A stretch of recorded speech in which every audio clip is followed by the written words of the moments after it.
Welcome to Halloween Mixtape. So if you're watching the stream, then you want to see some horror shorts. So I guess we'll get right to it. But to start us off, this is Halloween Mixtape. It's a horror screening event that was live in Los Angeles on April 4th, 2024. I guess just to introduce ourselves. I mean, we're all the producers of the show, but I guess anyone want to go first? Hi, I'm Ryan Coltrera. I co-founded this with Jim Garrett, who didn't introduce himself. You're Jim Garrett. Oh, it's true. I am Jim Garrett. I was basically trying to be gracious and whatever and stuff. And Diego, there you go. I guess I said your name. You don't get Diego. to introduce yourself either. Yeah, we're all basically worked, hard on April 4th to make sure people who attended the live show had a good experience. And for anyone online, sorry, but you could have been there and you weren't. And this is going to be really fun, too, because you can watch it from the comfort of your own home. Yeah, this is for the folks who couldn't make the event but still want to see the amazing array of short films that we had. Because we had a hell of a lineup. We had I actually don't know how many. Stop motion. 40-something. What's that? I think it was like 40-something. 40-something, yeah. And like we had some from international. We had some from London. Didn't we have one from Japan? There was Japan. There was the United Kingdom. I believe there was. America. Halloween is international. Yeah. And I want to say, I think I'm conflating it with another event that I do. I'm trying to remember where the other one came from right now. It might have been Sweden. Let's say space. Yeah, somewhere out there and whatever. But either way, the point is, international crowd of really, really creative people put together an incredible lineup. Yeah, I guess the only rules were that it had to be under 5 minutes and had to be in genre. And there was a competition element for people who would opt in to get a prompt. They would have like a thing where they'd get include X or whatever, a reference to something, and then they'd have to make a short around it. And those are mixed in there. Well, I guess we'll talk about that at the end. But I don't know, in the meantime, I guess we'll start the show. Yeah, let's kick it off and let the films speak for themselves. Yeah. Enjoy. The only thing people won't get to see is the Nicole Kidman AMC parody, because that has a YouTube strike against it. So it's on our Instagram. People on the stream will not be able to see our signature. That's a lot. It's just an incentive. If you're not in LA, just fly out next time. But enjoy the show. It's totally worth it. Earlier this October, I found myself watching Halloween 3: Season of the Witch for the first time with my girlfriend. But as the movie played out, I couldn't shake this feeling that I'd seen the movie before. The plot twists, the characters, the atmosphere, sneaking behind a metal rack. Where had I seen this movie before? And then it hit me. Yeah! I was watching a Halloween-themed Bond movie. To prove my point, I gathered the industry's top editors and spent $58,000 to recut the film into a James Bond-themed trailer. If no one watches this, I am fucked financially.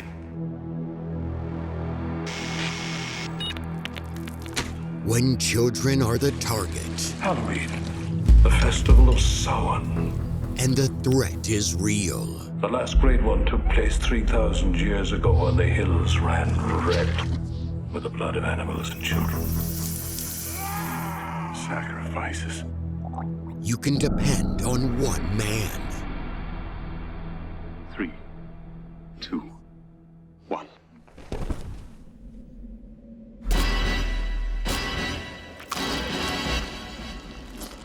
Mr. and Mrs. Smith. An alcoholic doctor is on the case. I could use a drink. And he's facing the ultimate enemy. The man who knows him best. Ah, Mr. Chalice. An old Irish man who owns a mask factory. Enjoy the horror fun, Doctor. I've been doing some detective work. You've come to the right place. The planets, they're in alignment.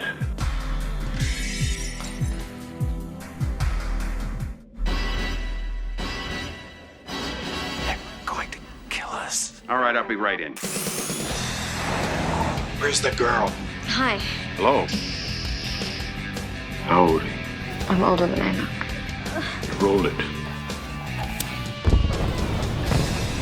They said I'm a doctor. Don't trouble yourself, sir. Drinking and doctoring, great combination. The world's going to change tonight, Doctor. Someone made a colossal boo-boo.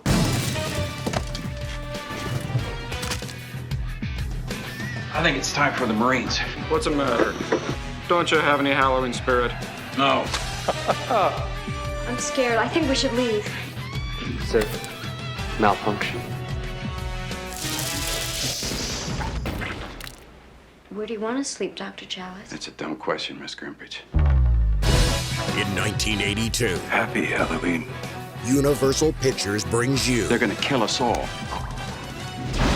Dan Chalice. Why can't you just be a good boy and die? This place is a zoo. Stop it now. Turn it off. Turn it off. Stop it. Stop it. Stop it. Stop it. Stop it. Stop it. Stop it. Halloween 3, Season of the Witch.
Oh, I die.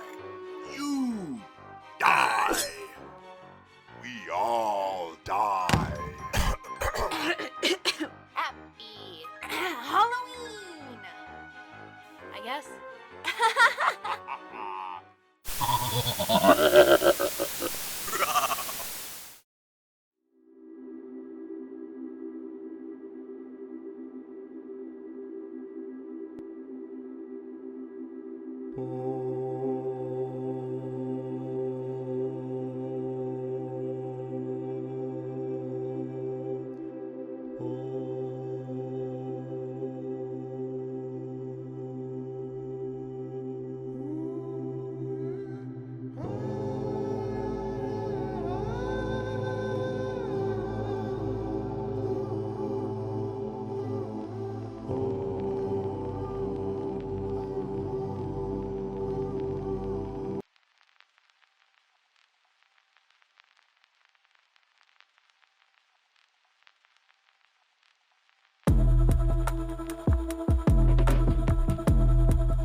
on your side of the bed again.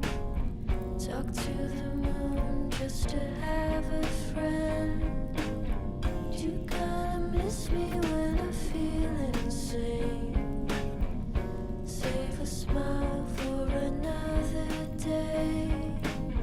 I'll let you know when I've had enough. Won't take a hit for the both of us.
On the couch and we're full of love.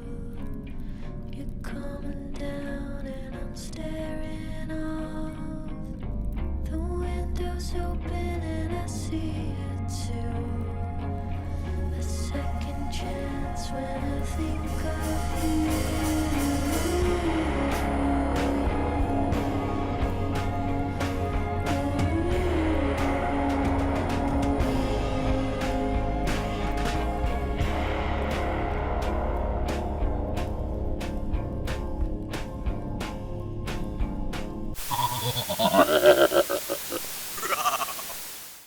I made a terrible mistake coming here. Oh, terrible, terrible mistake. Nothing in Weirdon's like the fear of being weird. Despite my absolute physical presence, I am not here. It was I who pulled the fire alarm, causing the sprinklers to erupt in geometric patterns, ruining the leather piano, the dancers' velvet shirts. I who shat and then played dead inside the punch bowl. Opening my mouth, I was refreshed. Sweet relief, tinged with regret. I will be sorry, but tonight, no shame, no tears. Tonight, I am a hero to myself.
What a buzzkill!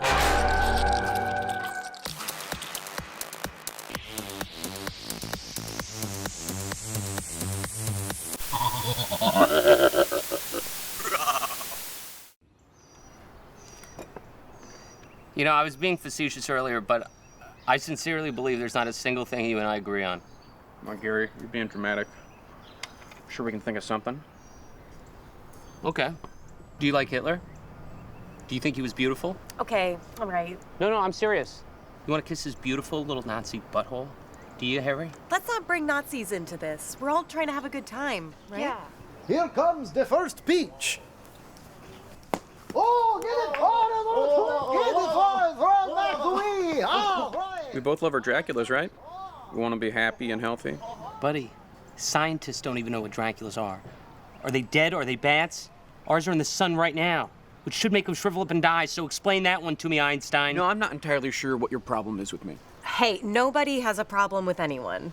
We're all adult friends who love each other and are Draculas. All right, who's next? Dracula, you want to go? Yeah, you think you're so great because you met Howie Mandel one time. Guess what? He probably doesn't even remember you. What did he just say? He said you should, have one of the cookies. Did he really say that? No, Dracula, don't use that bat. Use the wiffle ball bat. I want to use this bat. You're not going to... I want to use this bat. Dracula, it's okay. He's not going to hit it anyway. All right, No here batter, we go. no batter. That's strike one, Dracula. 2 more strikes and you're out. I want to run the bases. No, Dracula, you have to hit the ball. I want before to you run the bases. Dracula, Hey, Gary, maybe your Dracula shouldn't be swinging the bat around like that? Hey, buddy. Drac, don't do that, okay? All right, that's not cool. Blah. He's fine.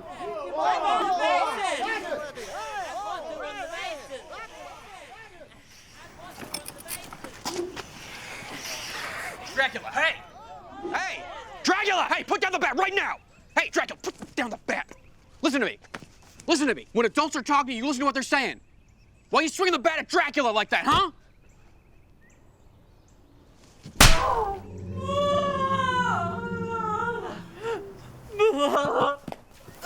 What the hell's the matter with you, you animal? What happened? Why is our Dracula crying? He hit him. He hit our Dracula.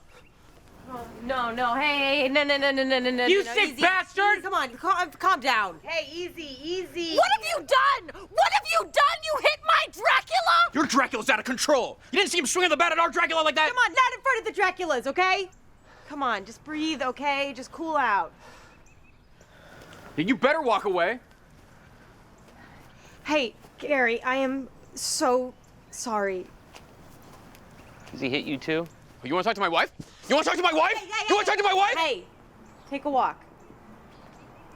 Come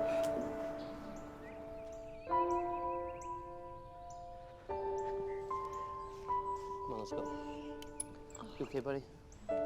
We should get our Draculas and go. You didn't see him swinging the bat at our Dracula like that? What am I supposed to do? What am I supposed to do? We should just go. We should just go. We should, come on. I feel so bad. You have no reason to feel sorry. Sandy, you have no reason to feel sorry. Let's go. Blah. Yeah, I know, blah.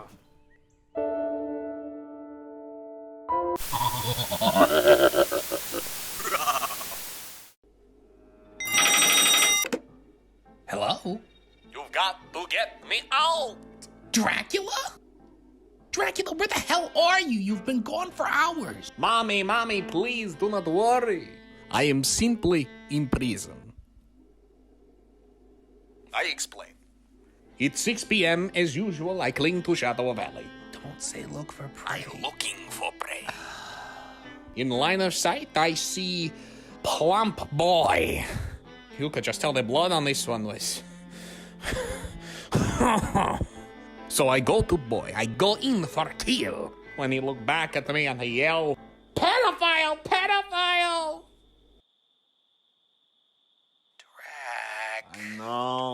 I know. We sent you for milk. You just needed to buy us milk. Then people crowd around me. They push me, they punch me. Then I try to explain, no, I am not pedophile. I simply want to eat the child. In retrospect, these sound worse. What's your bail? Bail? Who need bail? Dracula, what are you doing? Dracula! Dracula!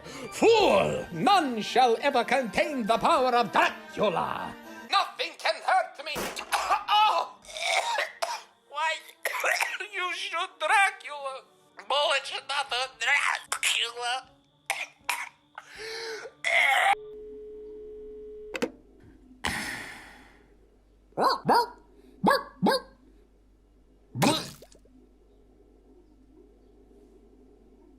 Good boy.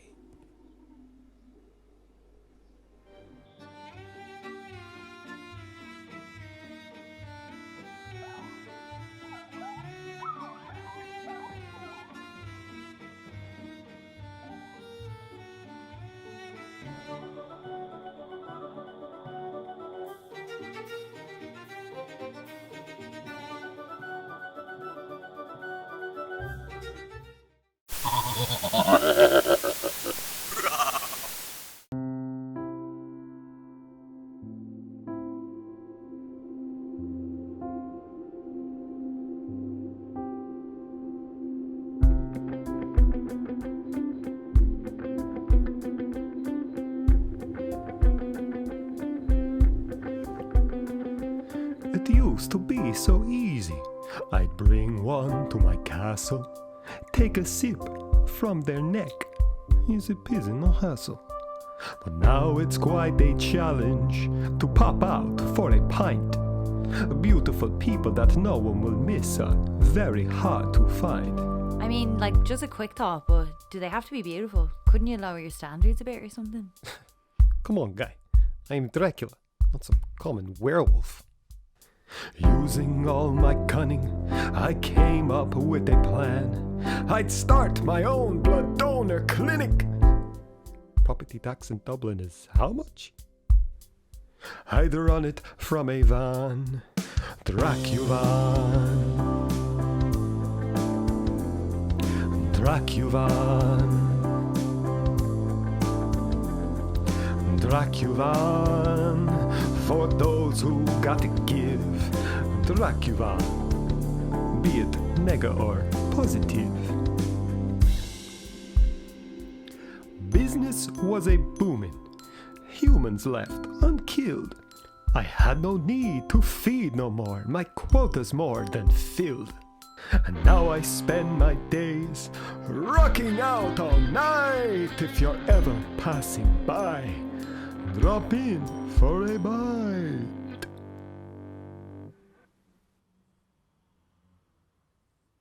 Get it? A bite?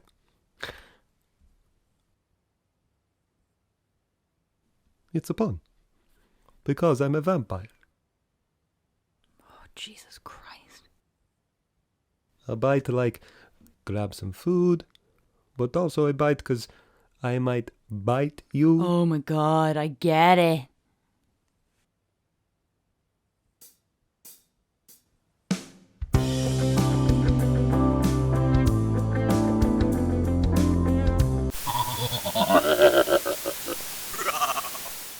Bleh, hello, I am the Archcount Vlad Decidula, feared mushroom vampire in retirement. My journey as a pet owner has been rather fraught. 2 years ago, I adopted a dog who turned out to be a werewolf doing reconnaissance on me, and then he ran away with my sworn enemy and blight to monsters everywhere, Van Smelsing. It's still kind of a sore spot, so please don't ask me about it.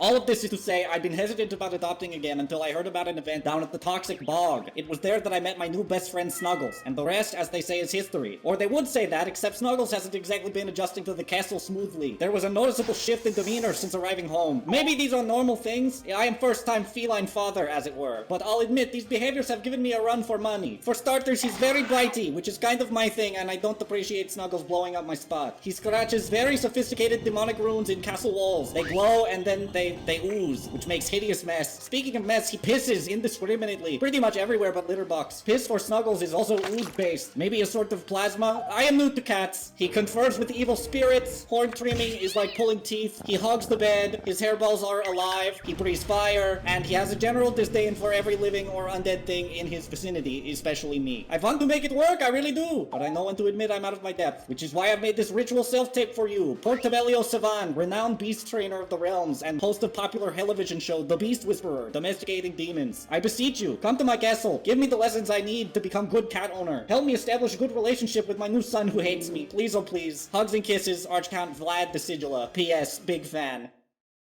Oh, the biting, the tearing of flesh! Oh, Snuggles! Why? Oh dear! Stop!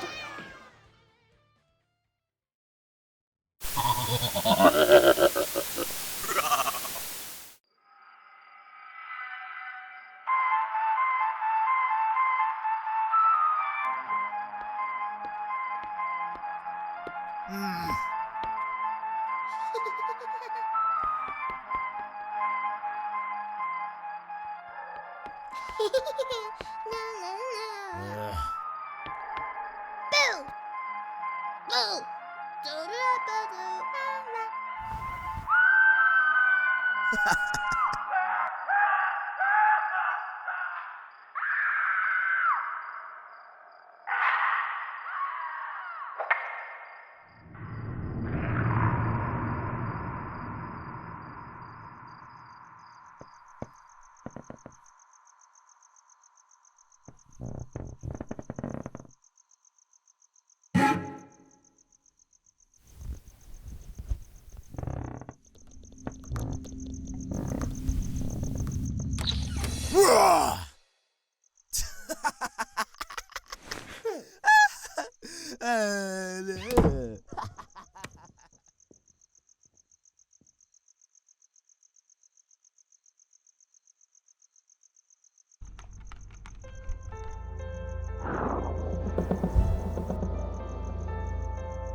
Yeah, see, but that's the thing.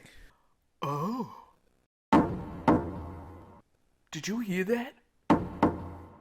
Sounds like something's at the door.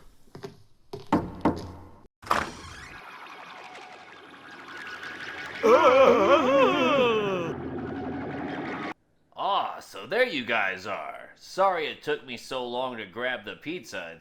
It's really coming down out there. Took you long enough. Damn it, Eddie. What did I tell you?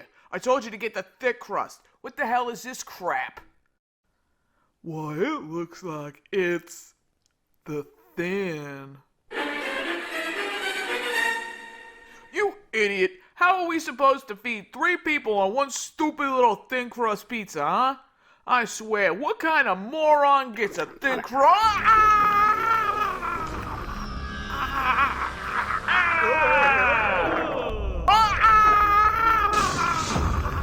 The pizza's eating Robinson. The pizza's eating Robinson. The pizza's eating Robinson. Quick, throw me a napkin.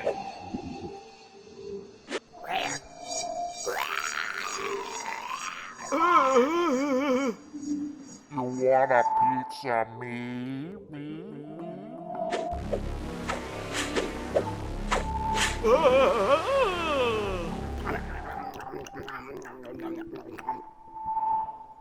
Another one bites the crust.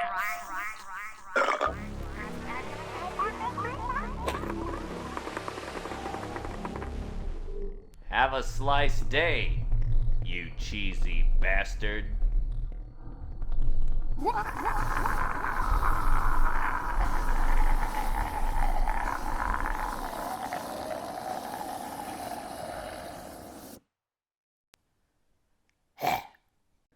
Ah, great.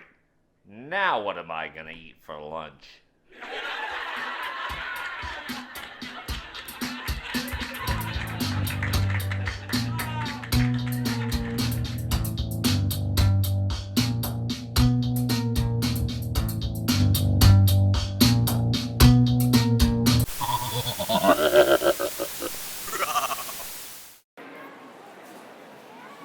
Oh, you got a Stanley.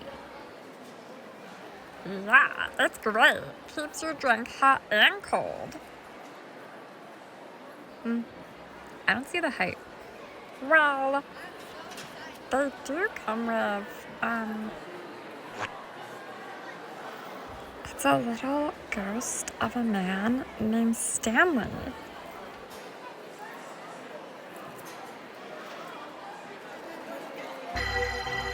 Help me. My Stanley does everything for me. Laundry, cleaning, cooking. There's a Stanley in all of us, Jennifer. In all of us.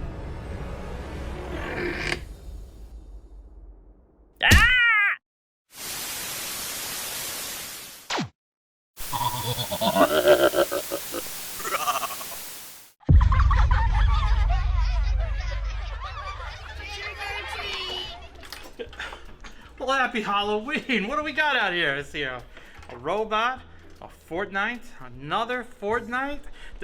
Oh, and you got the dance moves? These are the best dance moves I've seen all night. You all get extra candy. There's some for you, for you, for you. Oh, you kids look great. All right. I'm sure you got plenty more houses to get on out of here, you little scamps. Happy Halloween.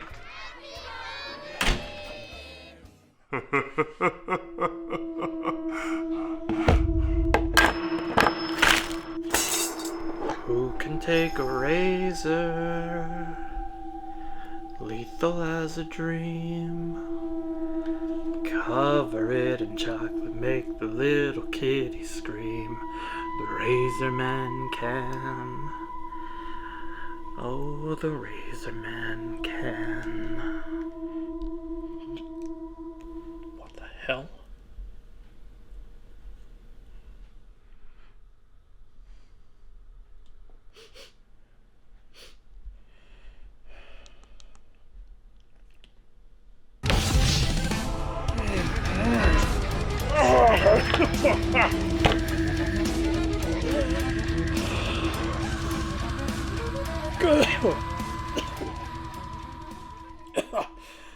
Fentanyl.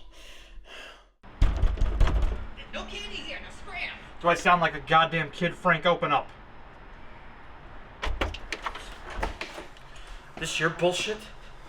You swap all the candy at the store with your tainted merchandise? Hey, it's a free country, all right? Now beat it. We both agreed that this is my neighborhood, my turf.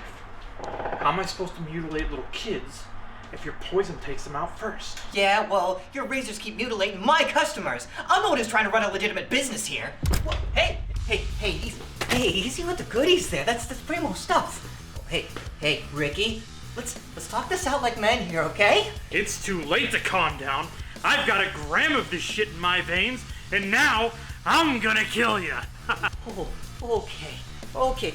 We can talk this out, all right? Look, we can take you to a hospital. They don't even ask you where you got the juice no more. It'll be fine. Say your prayers, Frank, but God's not gonna hear them.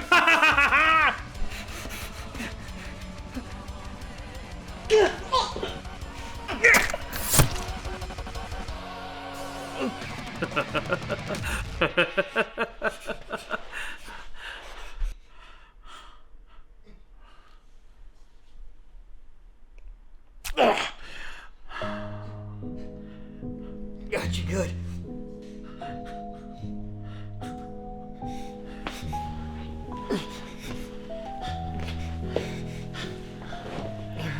You always were one step ahead of me, old friend.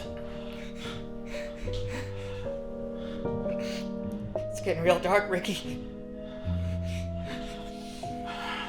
Who would have thought that our antisocial, selfish behavior would ultimately end up in our painful, untimely, and unmourned deaths? Good people, Frank. Good people.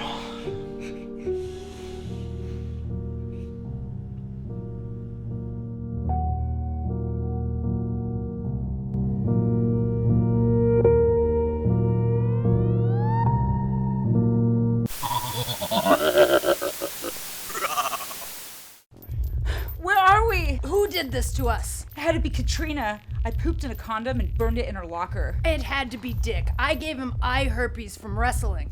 No, I bet it was Steven. You know, I told him I was pregnant and made him pay for an abortion. Never happened. Mrs. Johnson, the librarian? Silence! Why would you? Shh! What? Shh! What is it? Shh! Why? Your books are overdue.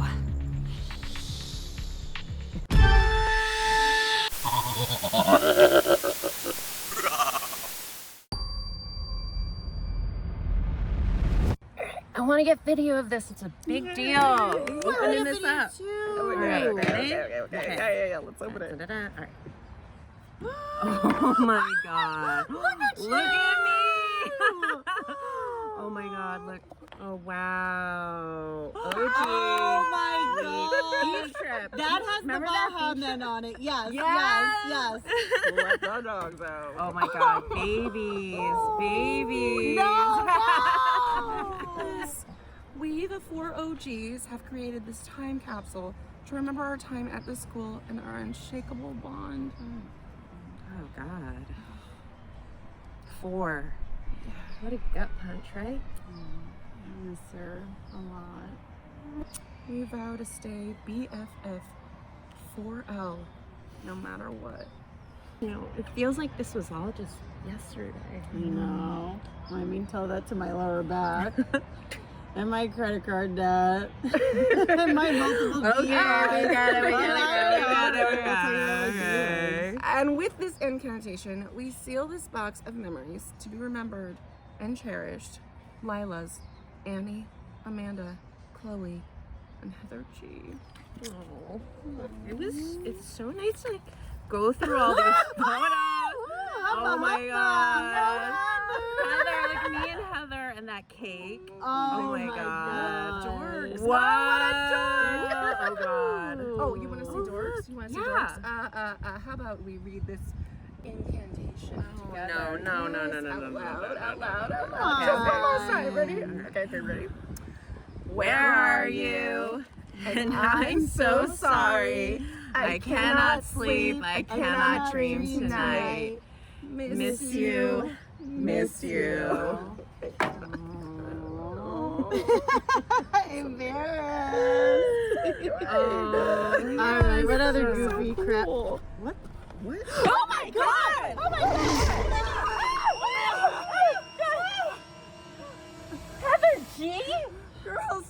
You got me back. You brought me back. You were here? I was in some kind of like purgatory place with no sense of time or place. It was like a Barnes & Noble, but worse. How did this happen? When we were stealing the time capsule, I took one of my jelly bracelets and I threw it in while we said the incantation. Oh. And we conjured something dark that day. I don't believe this. Your parents had a funeral for you. I am so thirsty. Do you guys have any Sobe? Do you have Sobe? No, Come on, guys. Come on. I'm just a normal girl.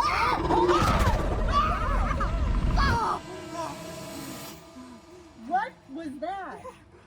I have no clue, dude. It just happens every few, like, I don't even know. Oh, hey, do you guys have my Nokia? I think I still have some minutes on there. Heather, who would you even call? Like, we're all here. Call? It's not after 9 p.m., is it? Okay, we have to figure out what to do here. What to do? We gotta have like a big sleepover. Okay, like Chloe, I hope your brother doesn't come down to the basement. He doesn't live with me anymore. He's 38. Oh, you got your own house. Booyah, Grandma! No, give me that.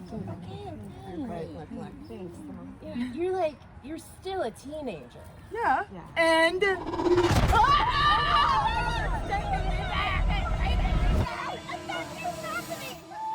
look, okay, you guys were mourning me 2 seconds ago, all right? And I'm here now, all right? I just want to get back to normal again, okay?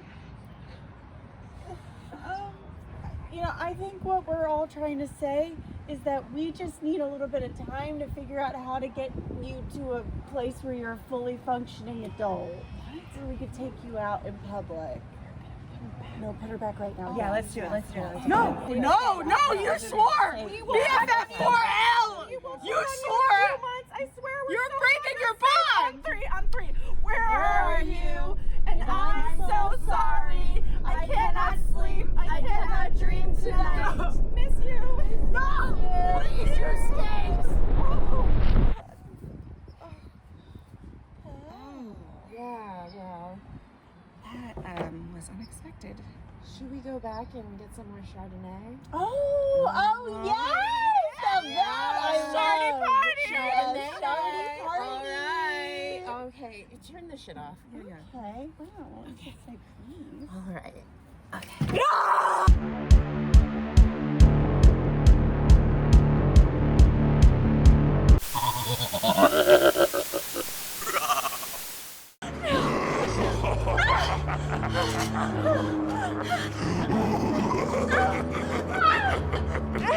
Eat my fart, bitch. What did you eat? Oh, just kill me.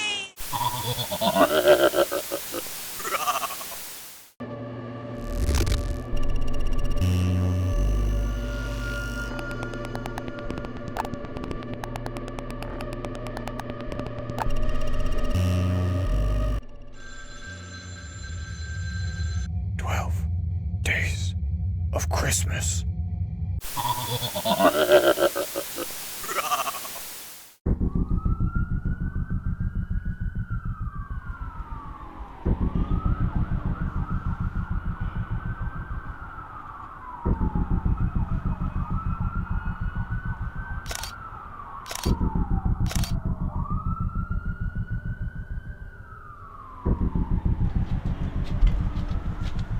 Detective Matthias, I'm your new partner, Judah. Tell me, what's the situation? Shalom.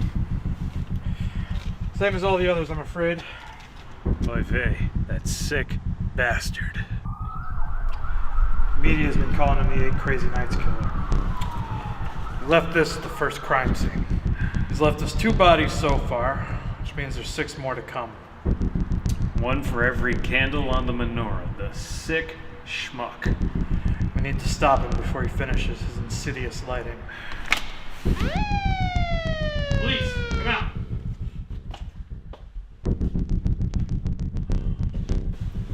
God.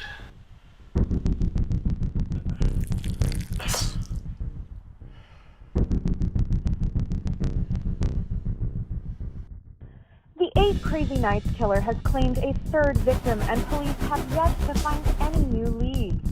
With the fourth night of Hanukkah approaching, the public is anxious about the Festival of Lights becoming a festival of fright. The press, the mayor, even my fucking rabbi, they're all up my ass about this whole 8 Crazy Nights killer. Now you two putzes are gonna get out there and do something. Look, we're trying our best, Chief Abraham. And by the way, I just transferred into this department. Look, every night, anyone can be a target. I don't care. All right, we've got 8 dead bodies on our hands.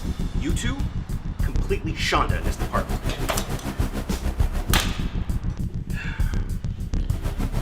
Sugar must have force-fed him latkes till he croaked. Just like Hanukkah at my Nana's. Is it applesauce or sour cream?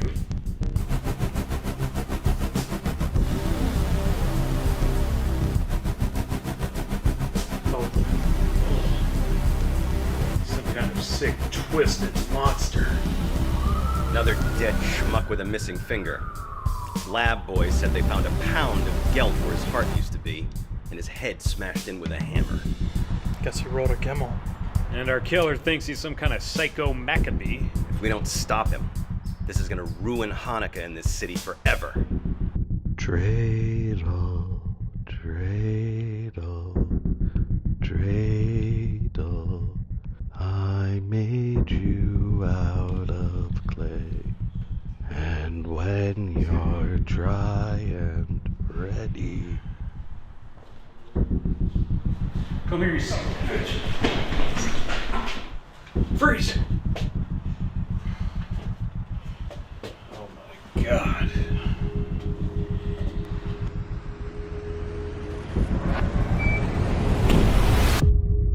with dreidel I shall play.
Nothing's hiding here, sir.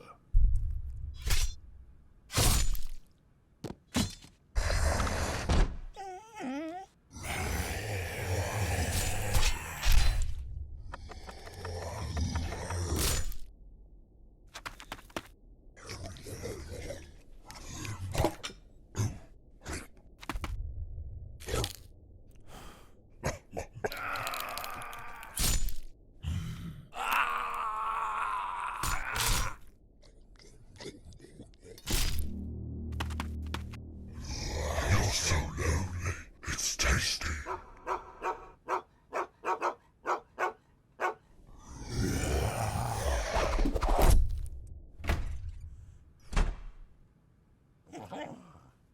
Thanks for waiting, buddy.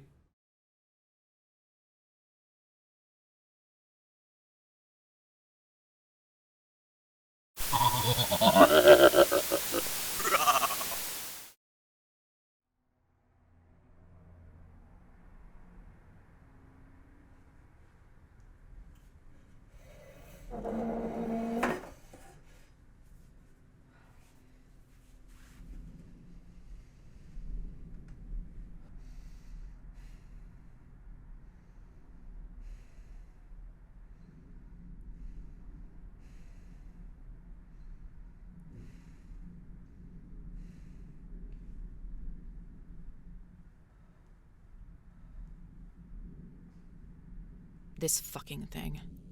It'll come again tonight. Always does. 3 a.m. on the dot. Then comes the knocking. Thinks it can beat me. We'll see. It hurt me. I wasn't ready for it. First there were the scratches on the wallpaper, then on my arm. Now, when it tries to come out, I'll be ready.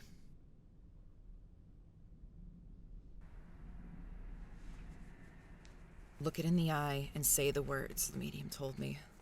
That's why you only catch glimpses. It hides from your eyes. If you make eye contact, it'll be paralyzed. Then say the words, and it's done. 3 a.m. And that's how I want it. Don't be afraid.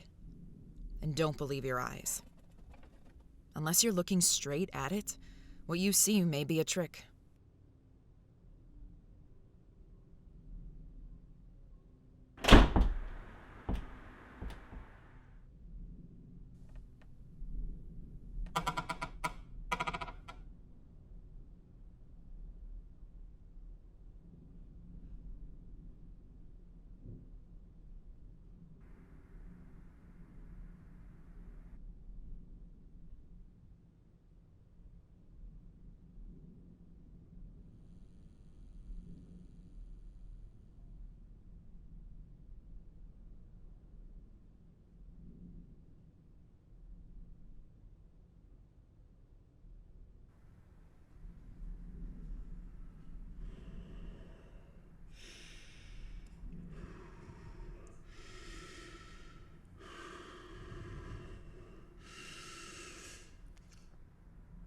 Tricks. It plays tricks.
One last thing I know about it.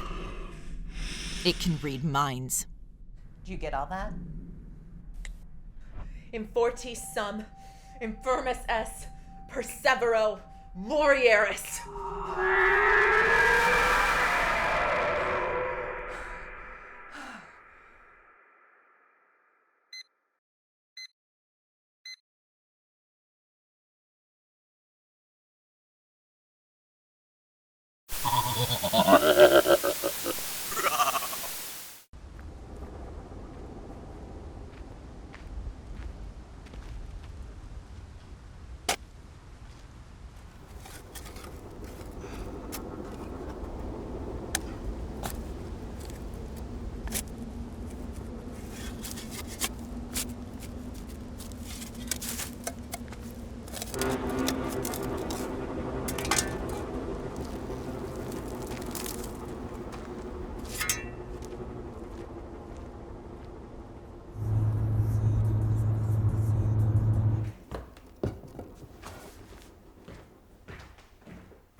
Really just gonna stare out the window then? Heavy traffic ahead. You are still on the fastest route.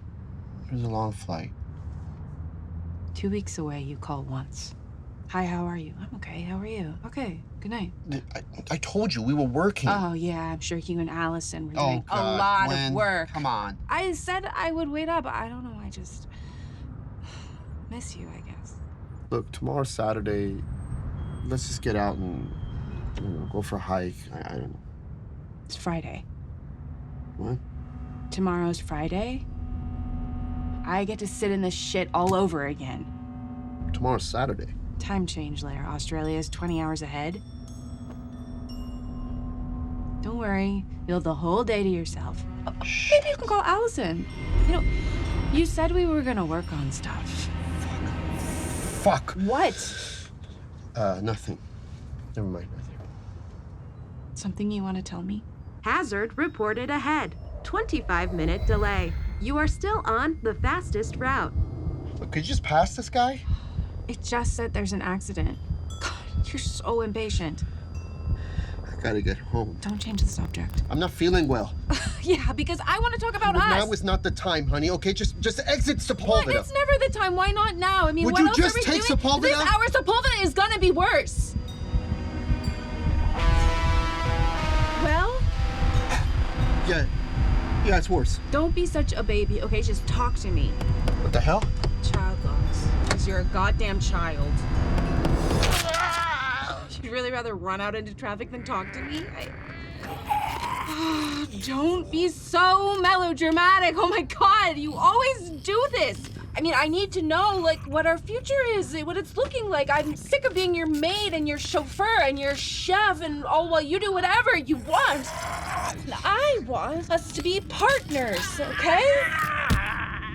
Okay, fine. You want to get mad? That's fine. You know, we're not going anywhere. I can get mad too. Sometimes I just feel like I just blinked and I don't even know where my life went. Like I gave you everything. There's nothing left. I don't even have anything to say in response to that. It's just so difficult. Larry?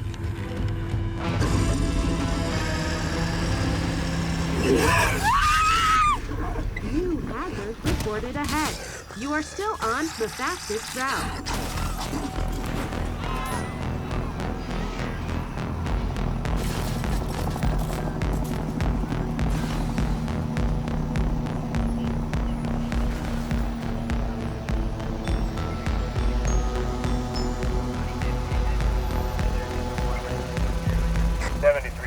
Code 2. 7370, code 2, go ahead. We got a report of an incident at La Tijera, 1144. Some kind of animal. I'm en route. Copy. We'll send animal control out as well. Negative. What's that? That's a negative. Do not send animal control. It's something else.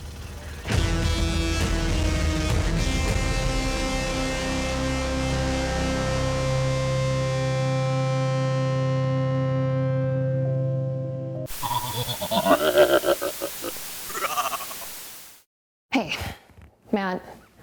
Yeah. Can we talk? What's up?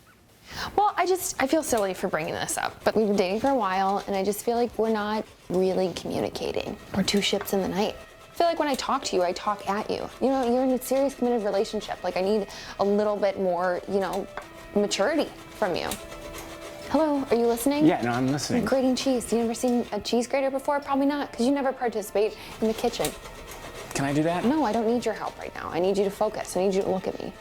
Getting really close. Again, with the micromanaging. What are you, my father? I don't need a father. I don't need another father. I already have a father. I love him. He's great. And what I need is a boyfriend. I mean, Yeah. it's just, and you're not even looking at me right now. Can you just focus on me for like 30 seconds? Is that too hard for you? Jesus Christ. Yeah, and that's the other thing. We need to start going back to church. We never go to church anymore. You know? I just think there'd be something nice we could do. Could you do that for me, Matt? Could you do that? Okay. This is a productive conversation. Thank you. You're welcome. Oh, do you mind setting the table for us?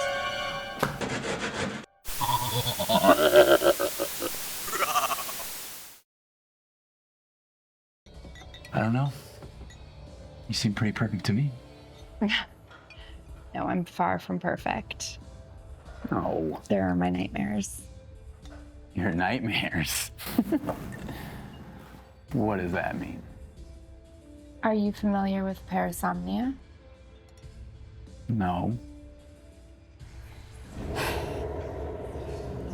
It's a fancy word for nightmare disorder. When I fall into a deep sleep, I'm transported maybe somewhere else, maybe someone else.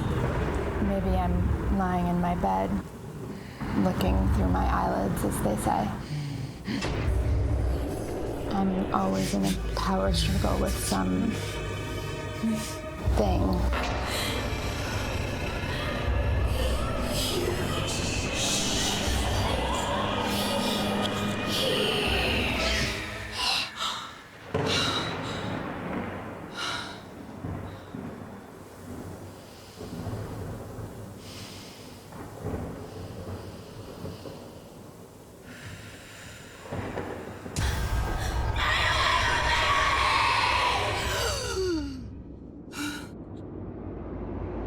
Holy shit!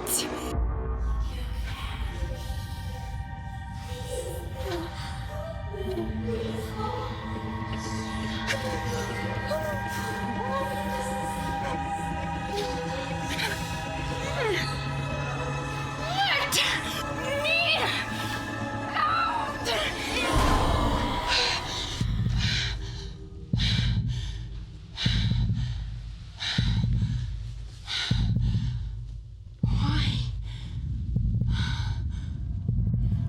What do you want from me, huh? You're taking everything from me. My life, relationships, my sanity. I'm so tired.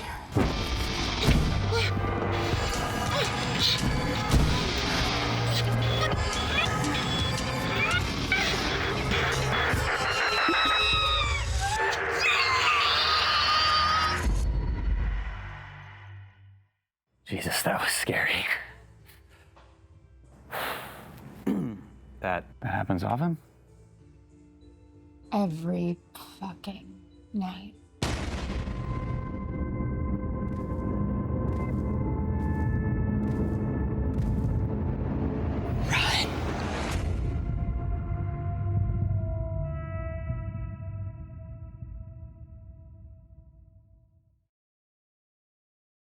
Like, haha, what an amazing show that was. What a natural transition to us talking now.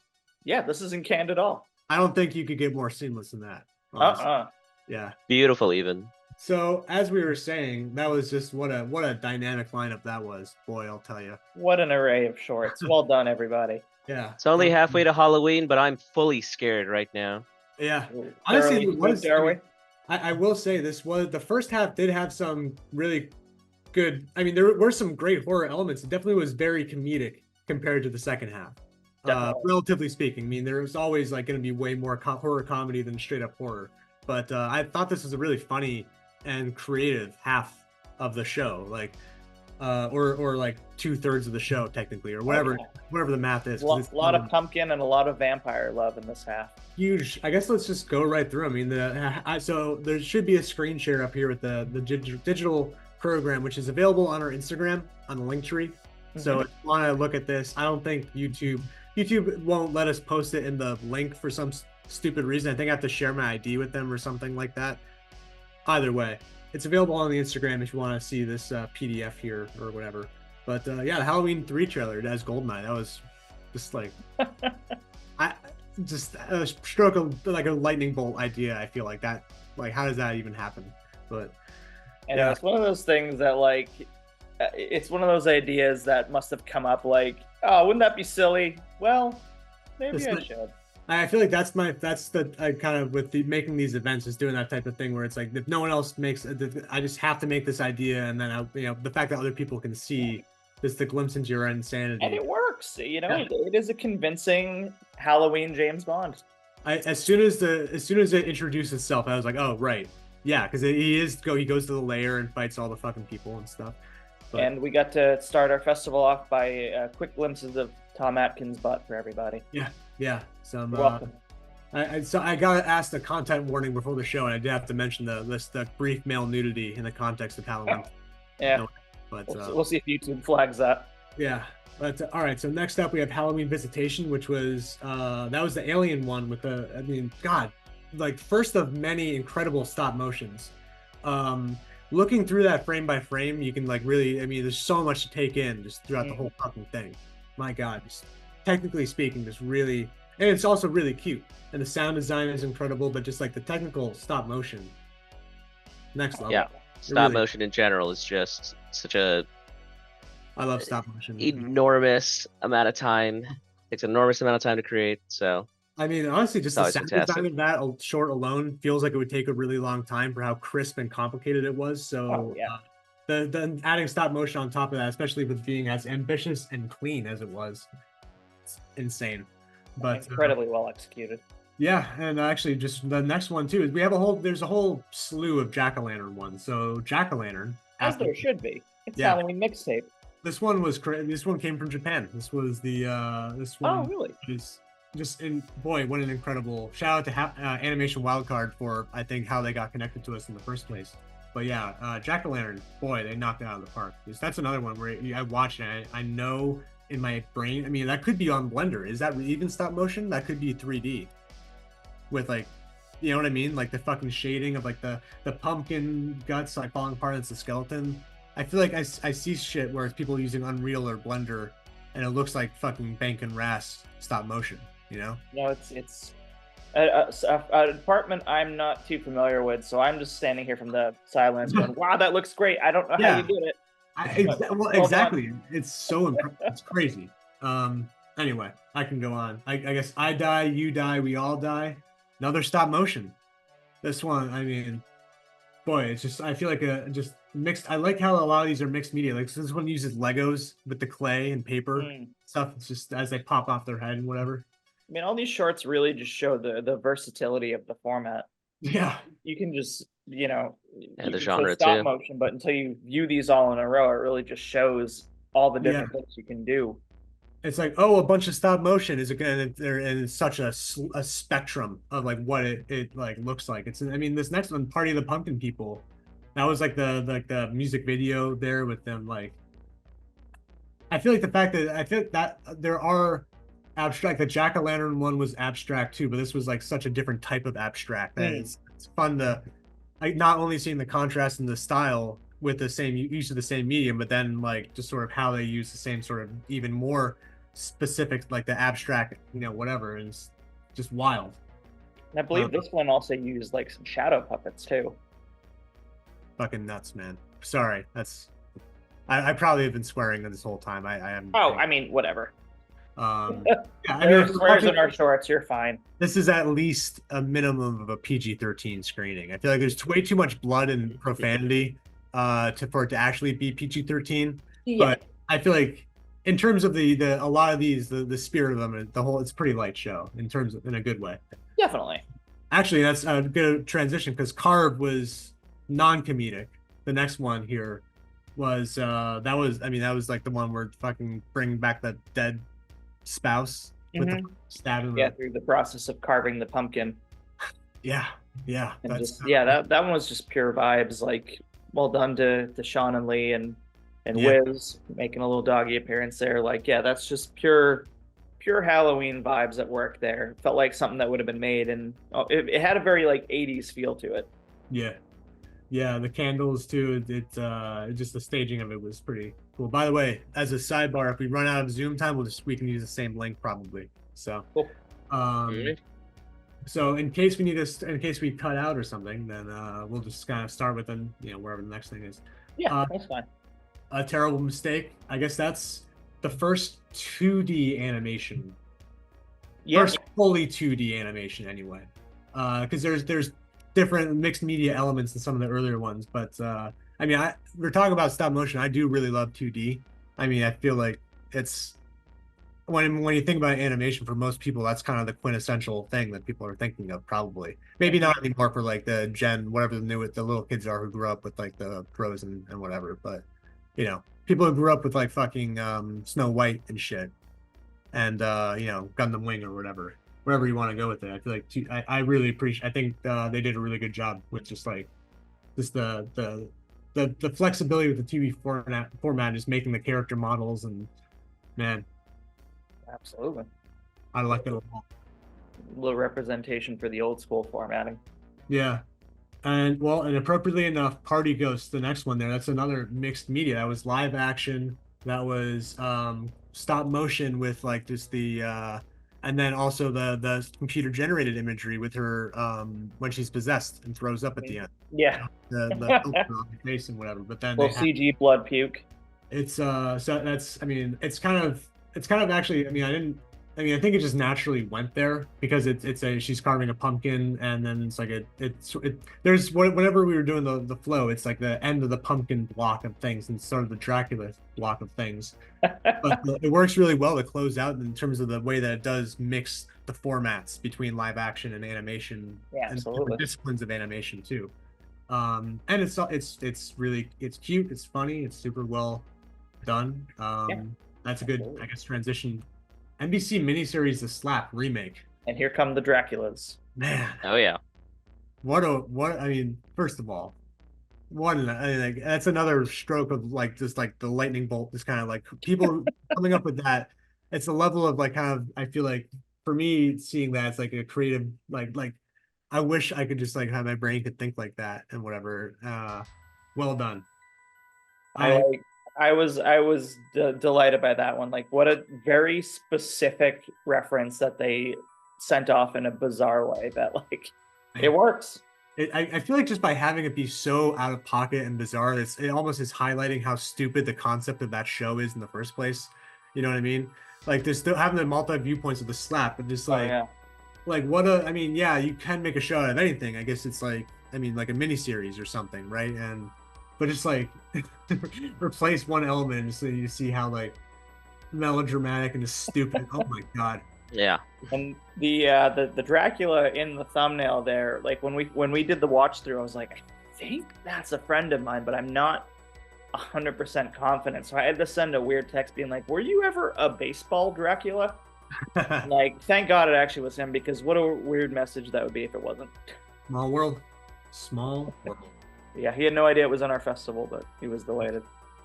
Well, I guess moving right along, back to 2D, Adventures of Dracula, the Literal Moron.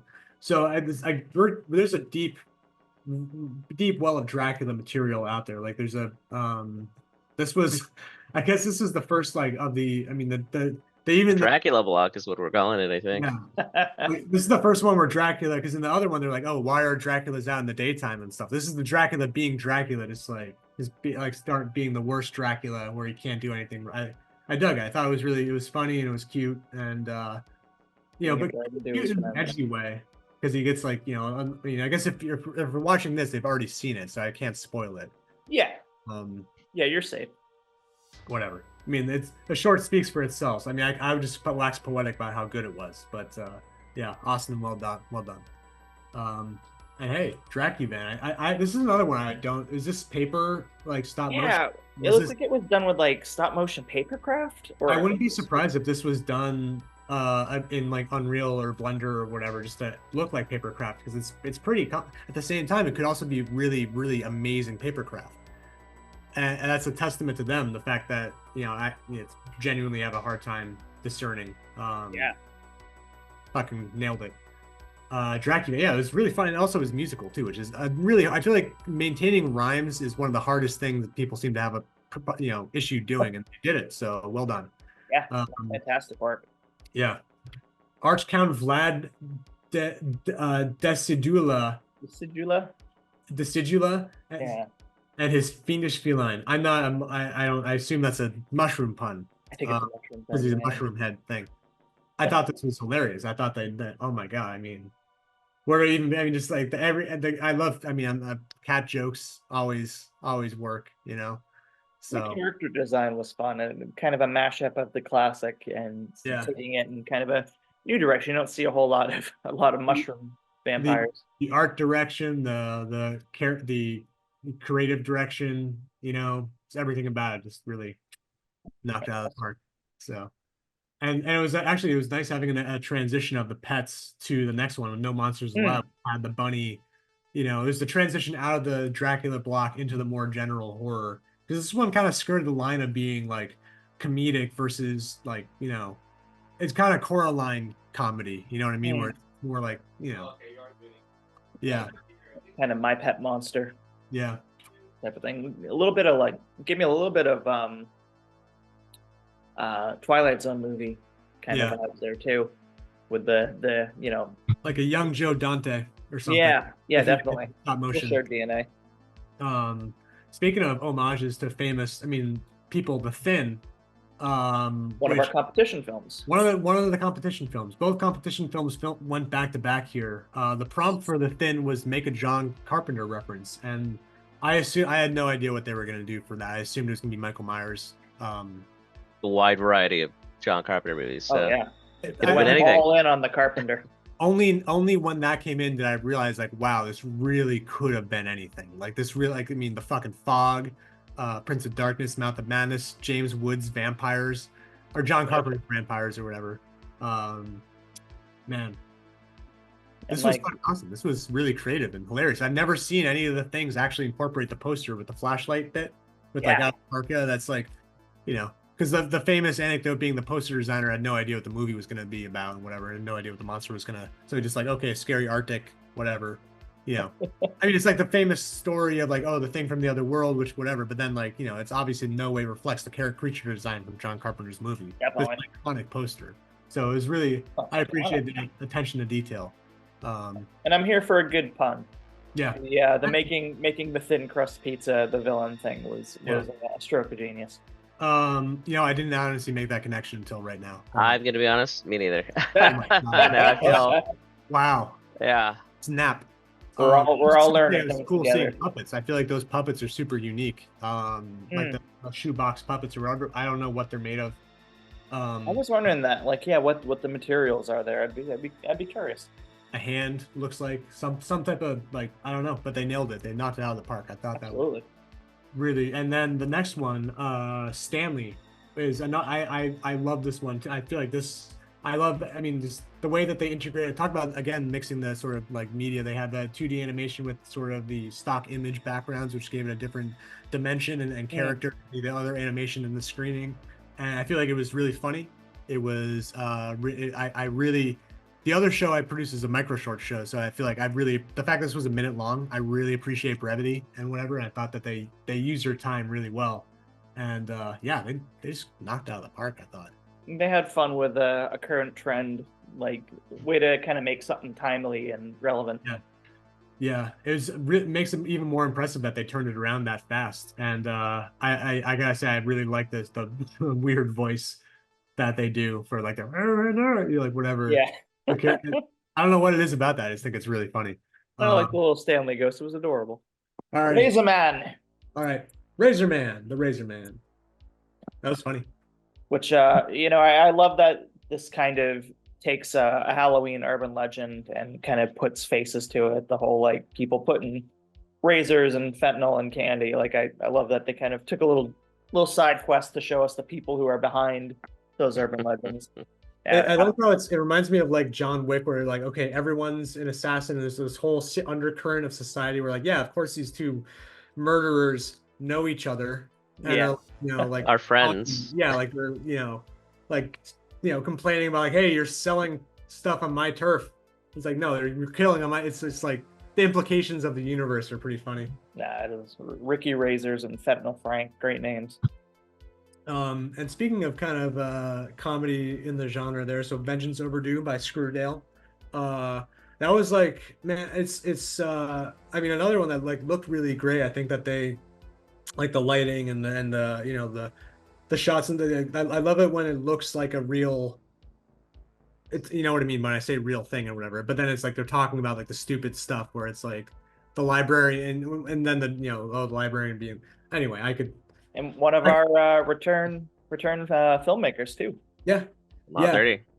I love that it almost kind of had a Are You Afraid of the Dark style of shooting. Maybe it was me, but like the way it was shot kind of reminded me of the old like kids spooky vibes that we had in the That's 90s. that's an apt way. I couldn't quite place it, but it does kind of have that feel. Yeah. Nice. And actually, speaking of that, the next one is sort of a. I mean, Are You Afraid of the Dark? The teens, kind of the different people interacting. This is sort of like a throwback to that type of thing too. Where Are You? It's like 10 years later after the Are You Afraid of the Dark kids like all interacting and whatever. Yeah, I thought it was again really funny. I like particularly just like it's such a basic thing, but the hands coming up behind it and like grabbing them, it's like yeah, I like Drag Me to Hell and stuff like that and whatever. So that was like cool. And I love that it was kind of shot from the perspective of like friends on their phone that kind of put you in the vibe of like experiencing this with the characters. And I do think it's funny that we had two different shorts, one animated, one not, where there's a Blink 182 t-shirt. So a little bit of. What was the other one? It's in the second half. Oh, okay, cool. But a little bit of Blink 182 representation in our shorts this time, which hey, I'm here for it. Well, I actually the next three are all direct riffs on existing properties. Nightmare on Park Street may go without saying. You know that one. Oh my God. Doesn't leave you guessing as to what it's about. Yeah, no, I mean, I guess again the fact that they've emulate. There's some great shots in it and whatever. You know, it looks like if it wasn't for the most ridiculous content on the planet, then it would be like the genuine entry. Even the mask looks pretty legit. Like you know, I've seen like a bunch of Freddy. That's a good looking Freddy Krueger mask and whatever. And I wasn't expecting it to end on a Bart joke for sure. You know, sometimes you just got to embrace the humor of being a high school kid. I was fortunate to be able to see Diego's reaction when he first saw the short, and I think Diego. It caught me completely off guard. I was dying. Yeah. Times my entire time of knowing you, one of the hardest I've ever seen you laugh at something. I feel like just like Nightmare on Park Street. Art's so funny. What are you gonna, you know? I couldn't help it. As far as movie parodies, Kringu, doing the Santa ring, like thing. I mean, I thought that. I mean.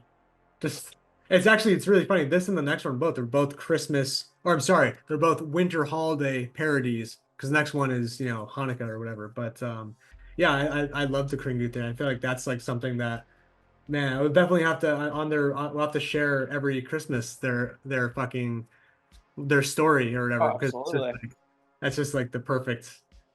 Oh man, I mean. No, and was it? I noticed the kind of the tall formatting was that originally intended for like a TikTok? I think everything they do is just formatted in that way. You know, like I've seen a bunch of their stuff. They've done Hot 30s and stuff, and I feel like they're really really good at just sort of that. It's kind of mobile oriented short form comedy. Like there's so much that they pack into this in terms of sight gags, and I feel like I wonder what came first.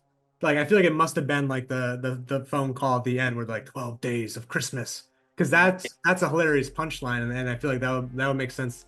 I don't know. I feel like that I love speculating about the creative process with something like that where it's so dynamic and just once you see it, it's like oh of course that exists, but then why would someone think to make that? Right. But Santa coming out like Samara from the ring in the well, that's such a genius idea for a sight gag. Yeah, had great punctuation. And let's talk about the last of the three movie parodies. 8 parody of 7 but with the 8 Days of Hanukkah. So I had recently seen 7 before going down to Halloween Mixtape, so this one really struck for me too there. At what point did you realize what it was? I think it was like around halfway through when they said something about 8. I don't. Yeah, they kept it. They played it so straight, but then also it's so like just clearly being completely ridiculous with all like every single possible point that they could put a reference to Judaism in there. They did, and so it's like okay, they're doing something, and like what, and then it's like oh, okay, this is fucking 7. And I loved the idea of the menorah made out of victims' fingers. That was fantastic. That was a lot of funny performances throughout too. I mean, just I feel like every one of them they knocked it out of the park with that.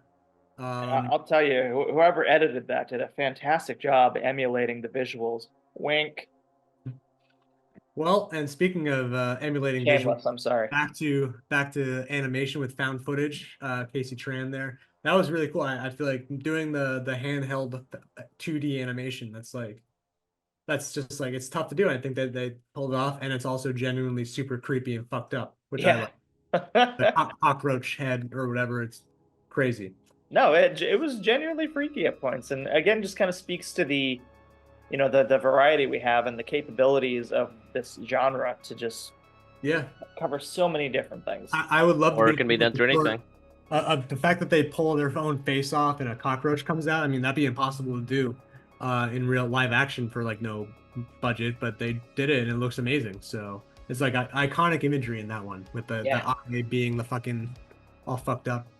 And actually, speaking of next, the Demons in the Closet. Also, I feel like that was, as far as stop motion goes, that the fact that they did a Hellraiser thing, that's pretty iconic too. That's like when I say Hellraiser, I mean he's going through the weird tunnels. That's my mental association, even though I guess it's not really Hellraiser at all. But there's some DNA in there. Yeah, I love that it's got that like kind of classic claymation style to it. Yeah, it's like Gumby style. Yeah, definitely. Which I'm all there for it. Seeing Davey and the Goliath do Evil Dead 2 is amazing. Yeah, it's such a cool concept. I fucking love this one. This is it was fantastic. One of several that I want to invite to do Hot 30 because this is the first time that they've submitted to any of the things in my orbit. Well, welcome to the fold. They nailed it. 3 a.m. by well, I haven't been listing the creators this entire time, so I feel like it'd be unfair to start just saying it specifically. But anyway, 3 a.m. I thought whoever made this, be they extremely returning people or not, I thought they did. It was great. It was a non-comedic one, which I appreciate. Yeah, they very clearly had an intended lore to the world and what they were creating there. Like they had established rules and a very clear-cut kind of intention to the world that they were creating there. Yeah, good acting too. I feel like fantastic acting. Oh yeah, tight absolutely. on someone's face there, and they have to hold it for like 2 or 3 minutes or something like that. It's really awesome. And I love that for the first couple minutes it is almost completely silent. Like the film kind of forces you to be in it because you don't want to rustle around or open a can or have a bite of popcorn because the room just went completely silent for a while. It forces you to kind of be in there with it. Yeah, and actually, that's a good transition to the next one, which is completely silent. It's called Extraction, which was the potted plant. Like that was, I feel like that's another one that played out with no dialogue.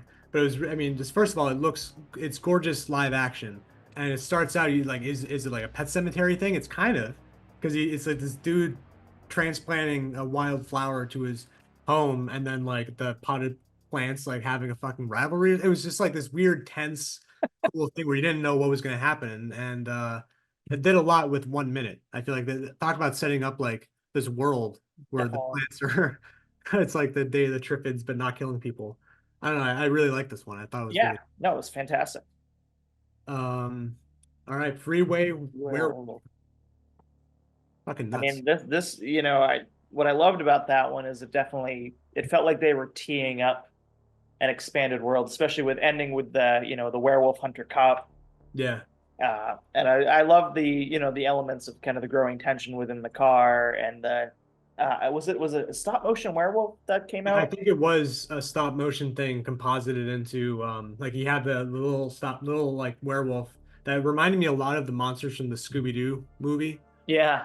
On the whatever God, I can't remember what they were even called in that movie, but yeah, that was awesome. It was great. I mean, because then prosthetics on the transformation, doing the like sort of the gradual American Werewolf in London style, classic Wolfman animation or like transformation.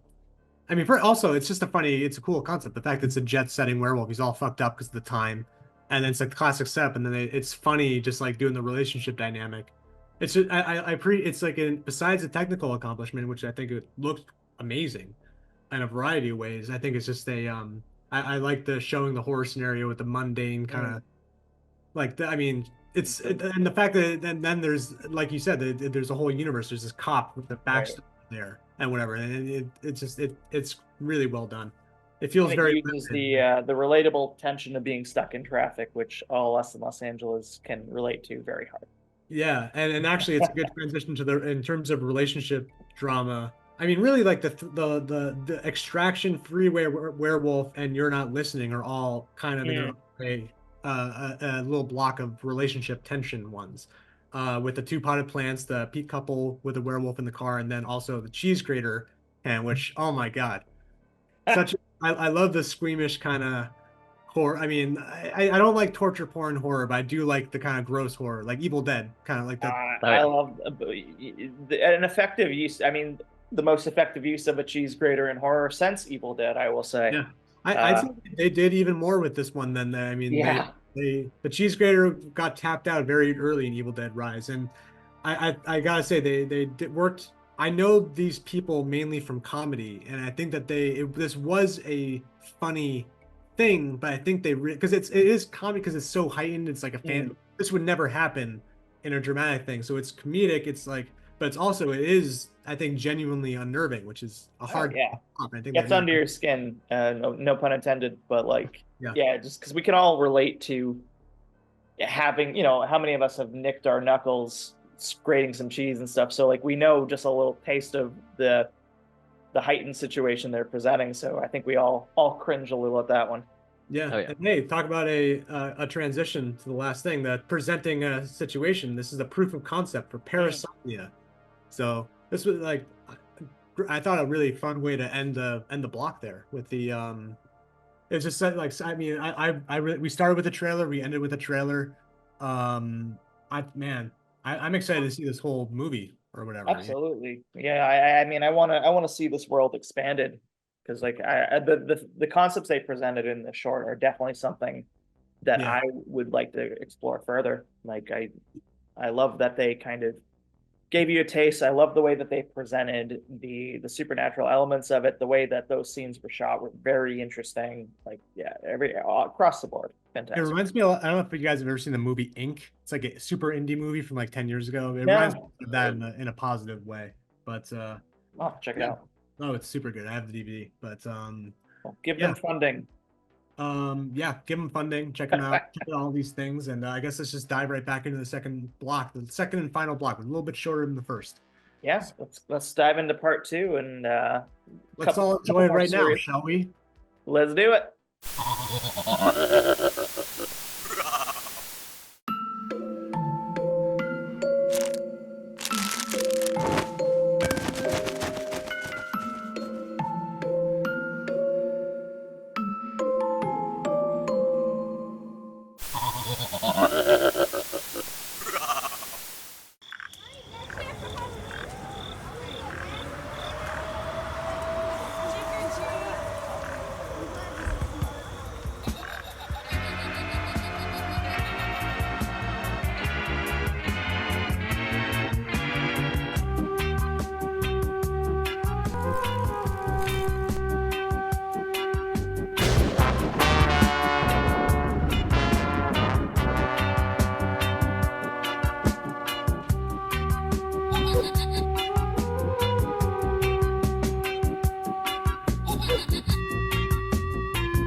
Sweetie, what's wrong? What? Something crawled into the window. What do you mean? It crawled into the window, and it's in the apartment now. I don't.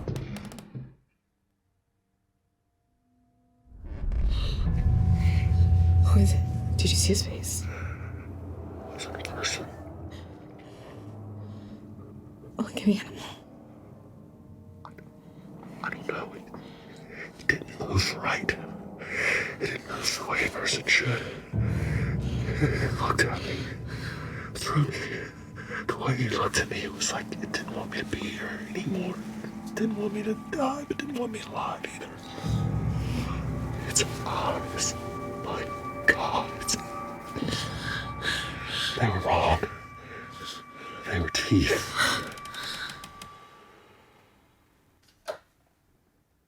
What are you doing?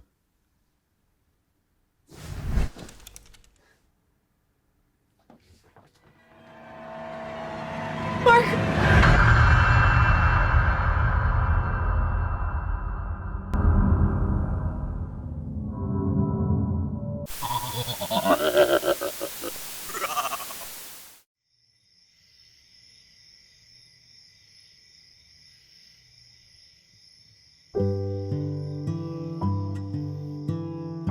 I woke up in the dark today, sealed down in the ground, in a box with satin pillows and flowers all around.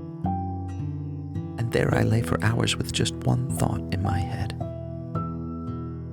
Life just ain't worth living on the day you wake up dead. Tearing through my coffin, I clawed up through the earth and climbed through mud and muck until my own grave gave me birth. Then turning to a headstone, a young boy's name I read. Here lies Joey Pratt. That's me, the boy who woke up dead. To the cemetery gates I turned and tried to run, but I could barely shuffle like my feet both weighed a ton. It took me all night long to find my house and room and bed. Seems speed is not an option on the day you wake up dead. Little sis rose with the dawn and came into my room. She asked me how I got there and why I wasn't in my tomb. Mother screamed and father screamed. They grabbed my sis and fled. No one wants to see their boy the day he wakes up dead. Father raced back to my room, a shotgun at his side. Mother cried, "No, he's still our son," as tears streamed from her eyes.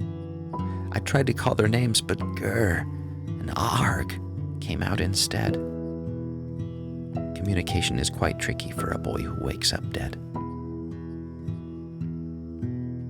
A fever burned inside my gut. I pointed to my mouth.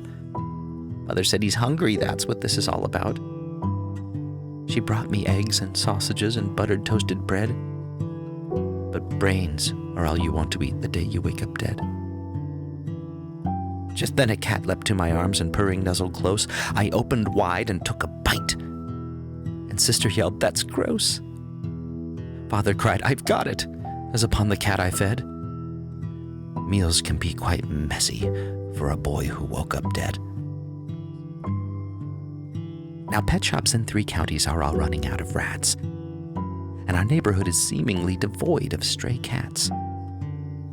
My family, they still love me, but they keep me in the shed. Guess things could go much worse for a boy who woke up dead.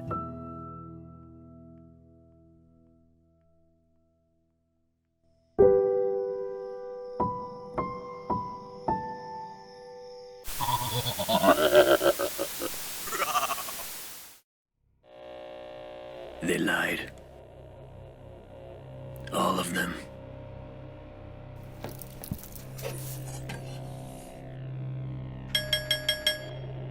And everyone was in on it. But not me. I saw through their lies. I saw the truth.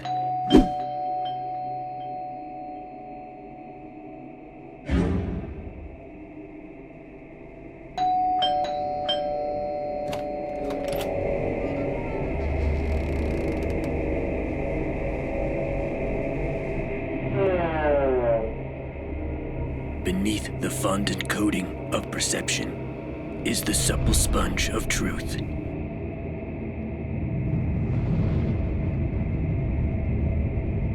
Stay frosty out there.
years ago, in the hills of Santa Clarita, a small boy named Robin got lost while looking for his sister Maple.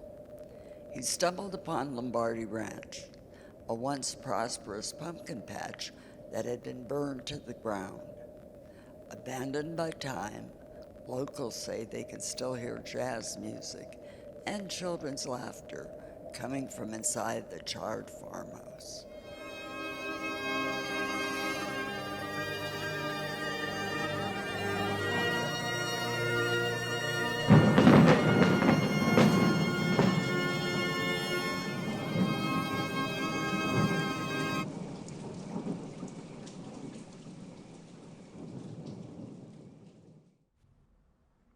Maple, you thought you could go hang out with your friends? You ain't got no friends, you sick freak. You damn psychopath. Anyways, make some food for you and your brother before you head out tonight. Love, Mom. Hey, Maple, where you going? Nowhere. What are you doing? Nothing. Can I help? Maybe some other time. What's this?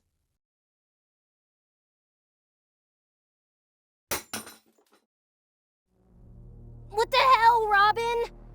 You always ruin everything. First, I have to take care of you while Dad isn't here, and now you're messing with my stuff. I'm sorry, I just want... Forget it. You're old enough to make food for yourself. Idiot.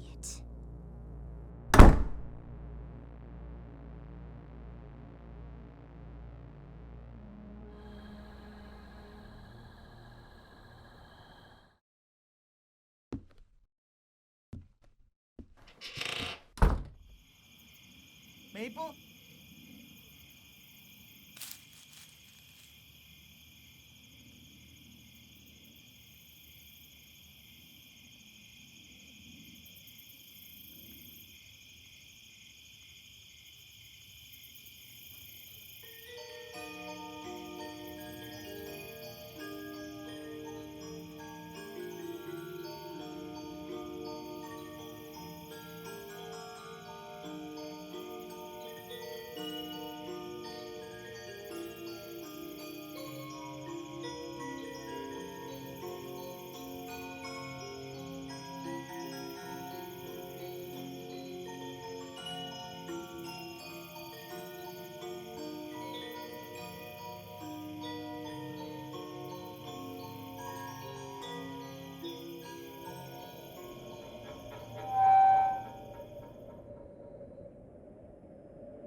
Maple?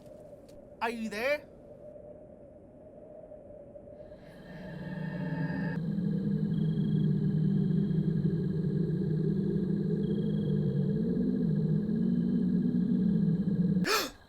Aw, you're just a cute little rat. You never hurt anyone.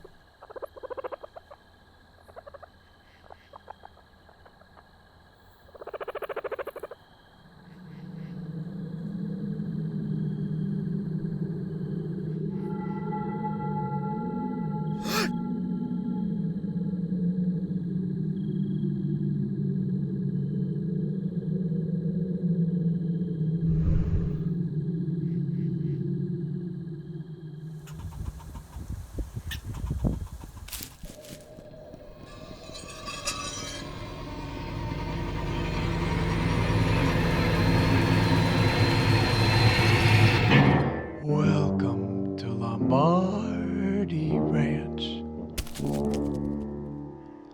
Built with my own two hands.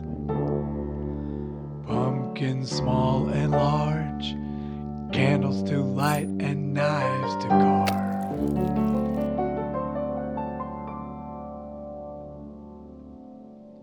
My love gave me a gift to be. And we waited oh so patiently. Then death's cold damp breeze came and intervened, took them away from me. So I adopted more, and I planted seeds in the barren ground under the dead leaves. Now won't you come and meet your family? You're the only one whose heart still beats. Come and play, fly right through the hay. Our cold white bones have been alone. Now everything will be okay. Dance and sing for the king under the big full moon. We have room in our playpen. There's nothing left to lose.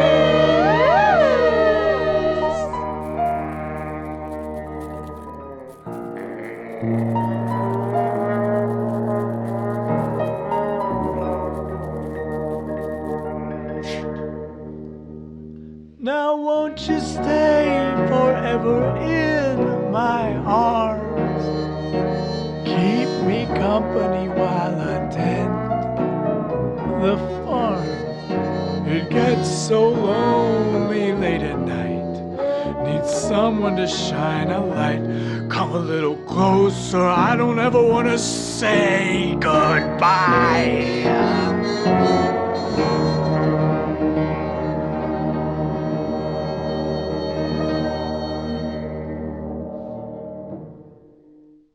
Hey, I wanted to bring you your camera. Are you okay?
talking about how important it is to hold space for each other's interests if you really want to make things work. Like, we all know the phrase, till death do us. Thanks again for doing this with me.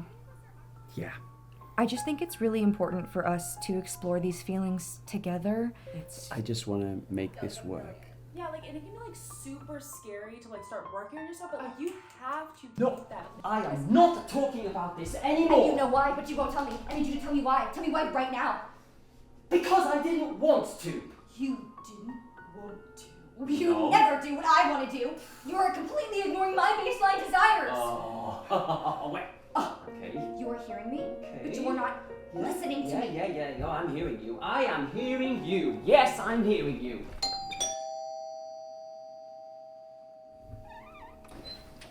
Hot Psycho. What? Pizza. For Oh. Alfred. Oh, yeah, that's me. I'm just gonna get your tip.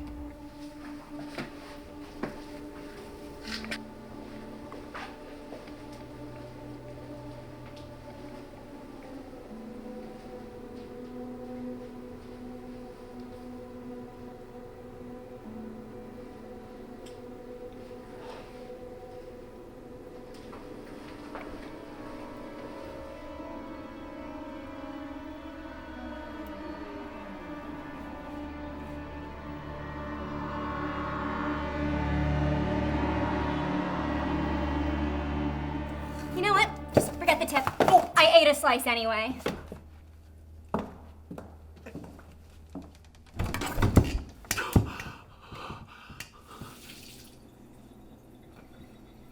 What happened to holding space for each other's interests? You were holding zero space for killing people.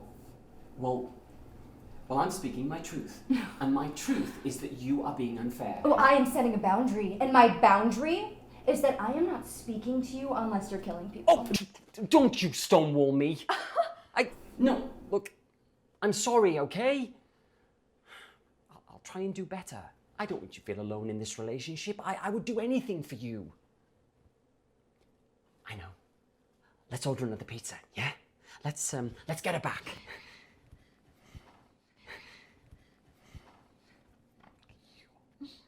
It'll be fine.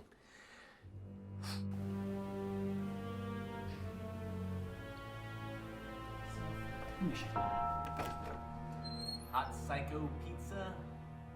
Could you give me 1 second? Sure. What do we do now? It's a boy. Excuse me? Since when does that make a difference? Well, I've never done it with a boy. Hey, look, man, I'll try anything once, but, I hear you don't tip, and that's, for me, so, Stop hiding from yourself. Oh, I'm out of here. Take the leap. Hey! Chill! Go!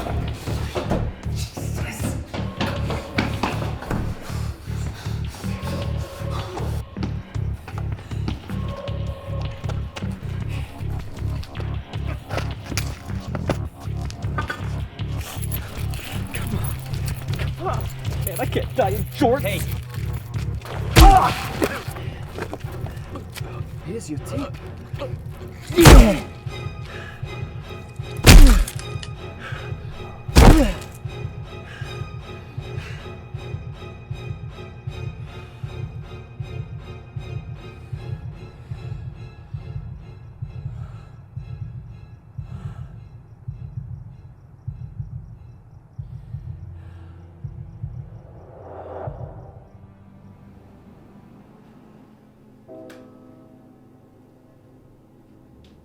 Babe, new therapy just dropped.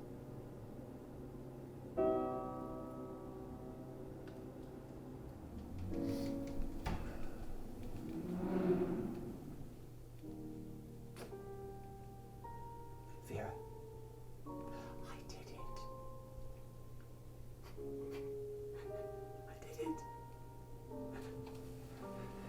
And I couldn't have done it without you.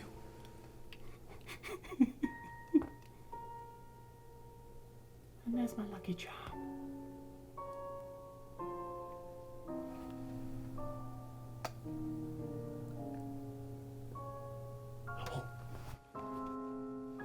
For sure, yeah. For sure, yeah. Yeah. how far gone things might seem, there is no such thing as a dead relationship. Okay, thank you so much. Remember to like and subscribe. Next week, wish you love and light. Love you, Fangara. Love I'm you. so proud of you. I don't know what to say. I just don't know what to say. Except you should have cleaned the floor with bleach. The blood'll stain. And it'll bring bad energy into our lovely home. It's supposed to be a safe space.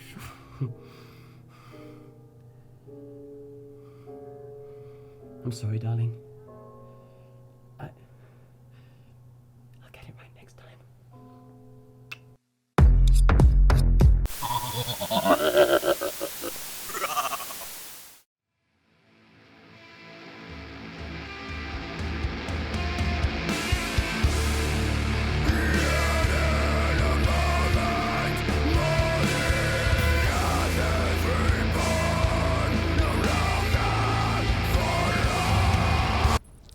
Hold on. One sec.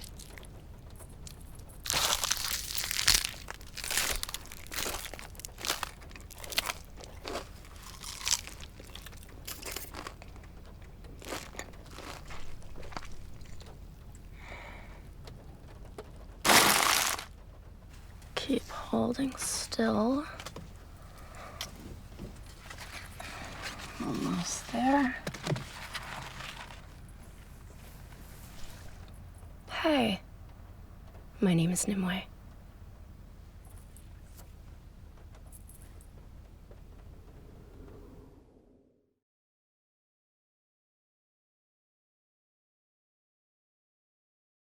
Oh, sorry.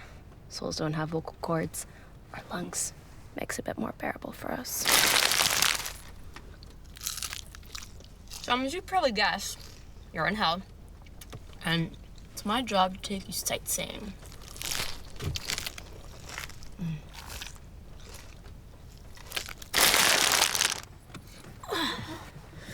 There are 9 levels of hell.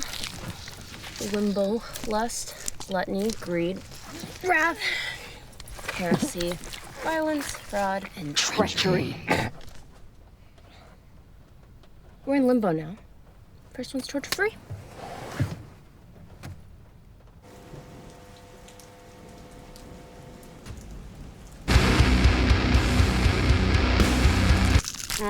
It's gonna be a rough ride. But if you were good in life, we'll drive straight through and up to heaven. You were a good person, right?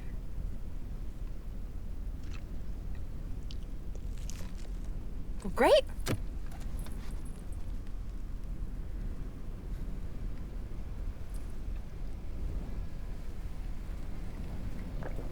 And there's nothing to worry about.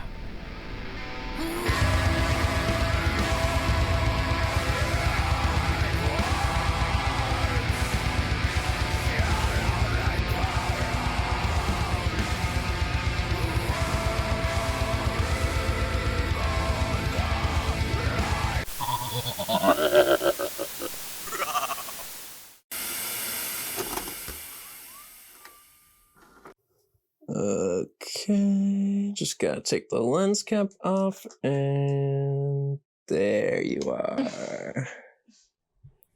Cool. You're like one of those cable news camera guys. Should I be the reporter? Victoria, before we go live, you should know there's a huge pimple coming in on your forehead. Fuck off. Is this like your move? You show all the girls your super cool retro camera and they just like take their clothes off? Don't worry, this isn't a sex tape. Who said we were having sex? Here, you should check her out. Ew. She's sticky. It's part of her charm. Okay. Okay. Sean, be honest. Do your bone your camera. Sadly, it's not possible. Believe me, I've tried. Okay, this is fun. Should we make like a little movie? Yeah, go ahead. Do you need to charge your phone, by the way? Oh, yes, good call. Here. Cool. I'll go make us some drinks. Sounds good.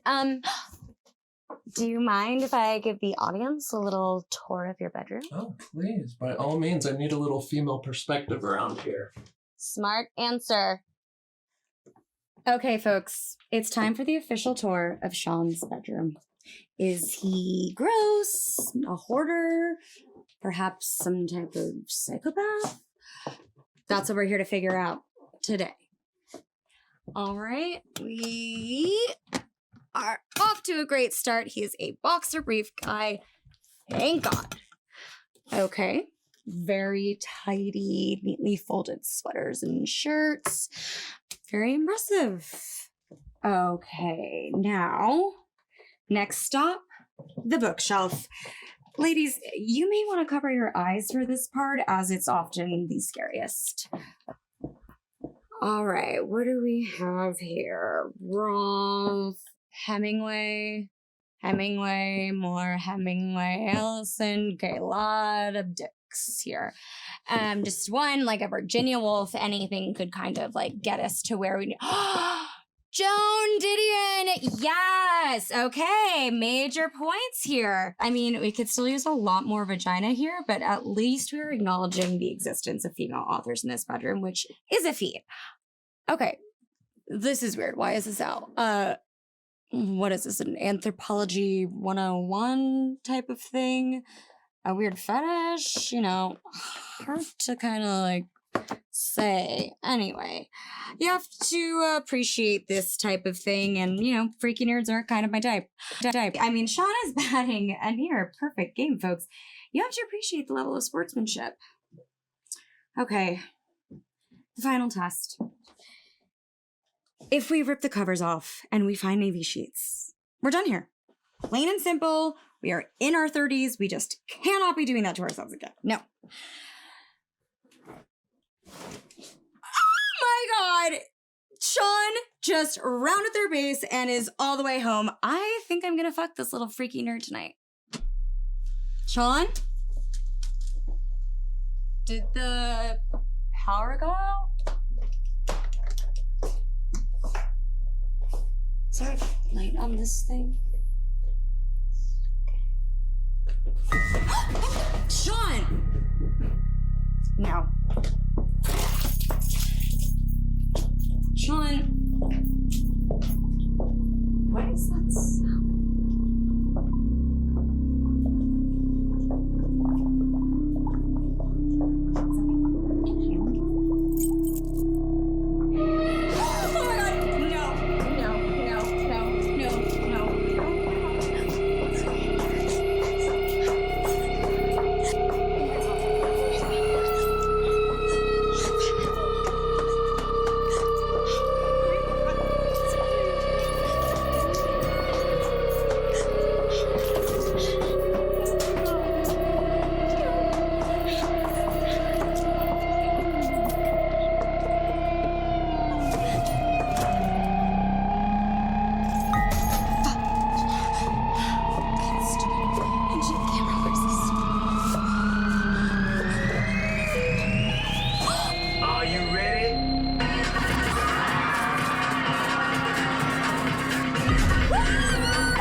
I gotta get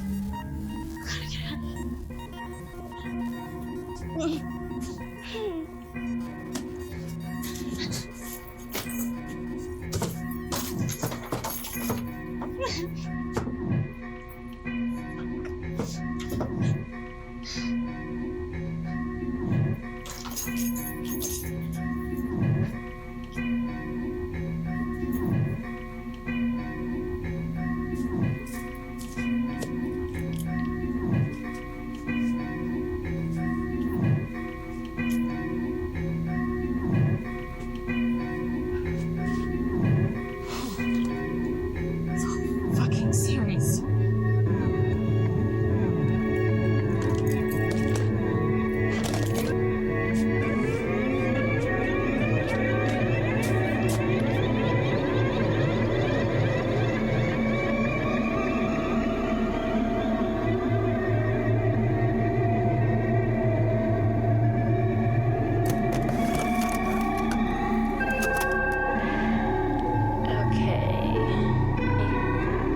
There we go. What's up, girls? Welcome to my vlog. Let's call it Bailey's World. Oh my gosh, okay. Here's the tea. I've been dating this guy, Sean, over the past couple weeks, and he invited me back to his place tonight. Dun dun dun. Sean is just really cute.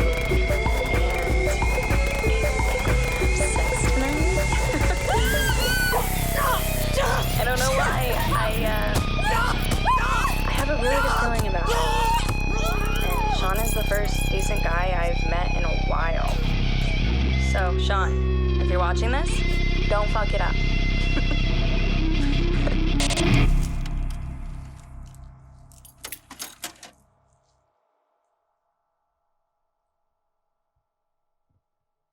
I think I'm gonna stay single for a while. Yeah, like get a hobby. Maybe make some new friends. Just for the apps. Taking a shit.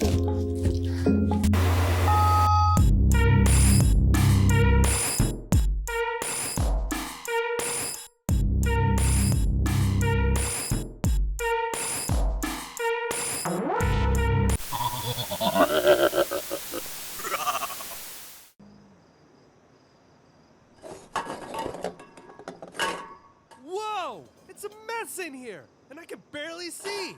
We got a gig tonight. Can we get a light in here? Rev up those engines, boys. Much better.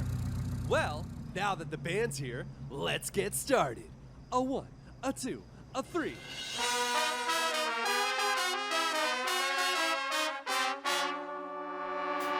Hello, ladies and gentlemen, and everything between. I'd love to show you a jamboree. We're traveling around, although we're not alive, to tell you how we met our faithful dance on the I-5. Stanley is my name, and I look like a bow. A car ran me down when I froze up on the road. Though my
do, but here is Rodney Danger with solutions for you.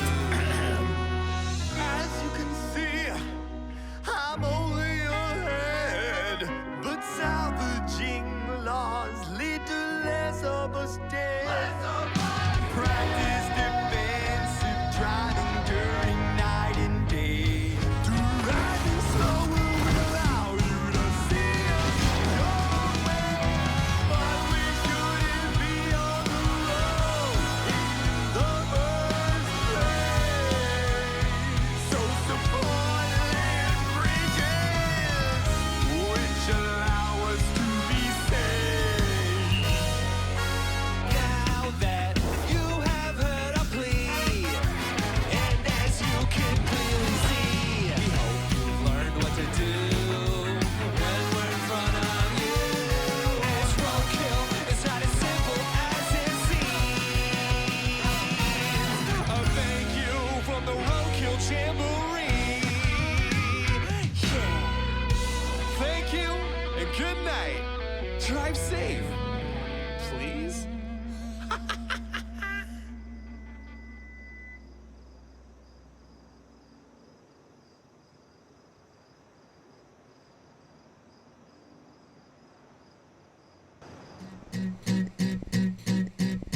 We are the Roadkill Jamboree. It's a modern tragedy.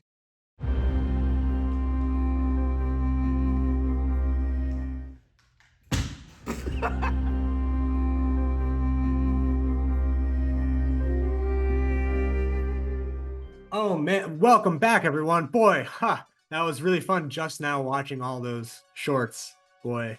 A rad part 2, some a little bit creepier, some a little bit more serious, but again, just an awesome representation of the array of quality that we got.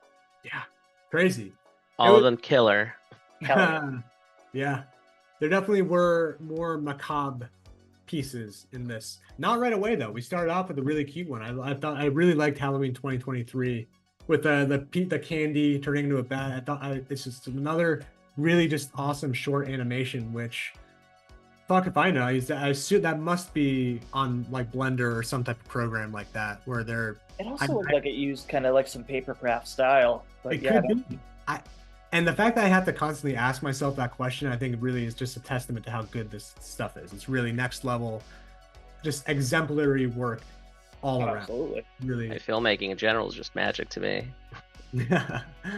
I mean, you're not wrong. I mean, that's why we all do it, right? Because it's like fun and crazy and like just.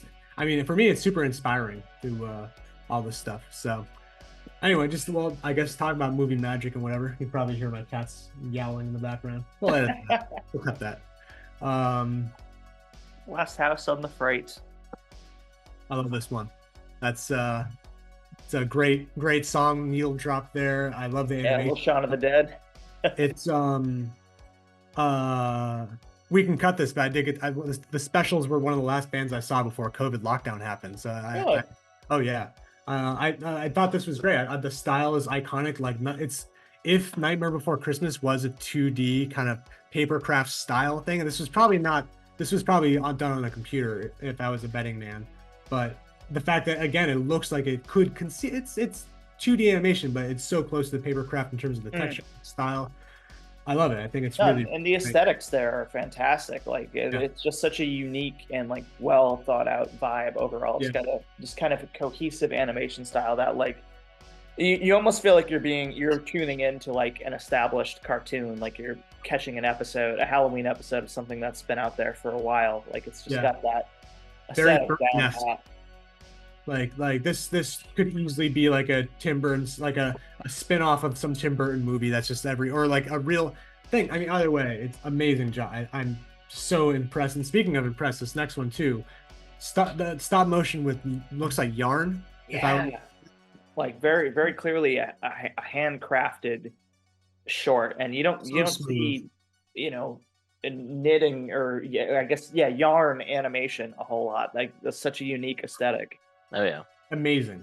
Just my God, like just the dedication and the craftsmanship to make that and to have it look as good as it does is just insane, like literally just like in the best way possible. It's the most like magnificent, like kind of like I just boy, really proud to be able to just like feature this lineup here. Like I just like things like this just make me have to take a step back and go like, my God, like look at what people are doing. This is really inspiring. So well done.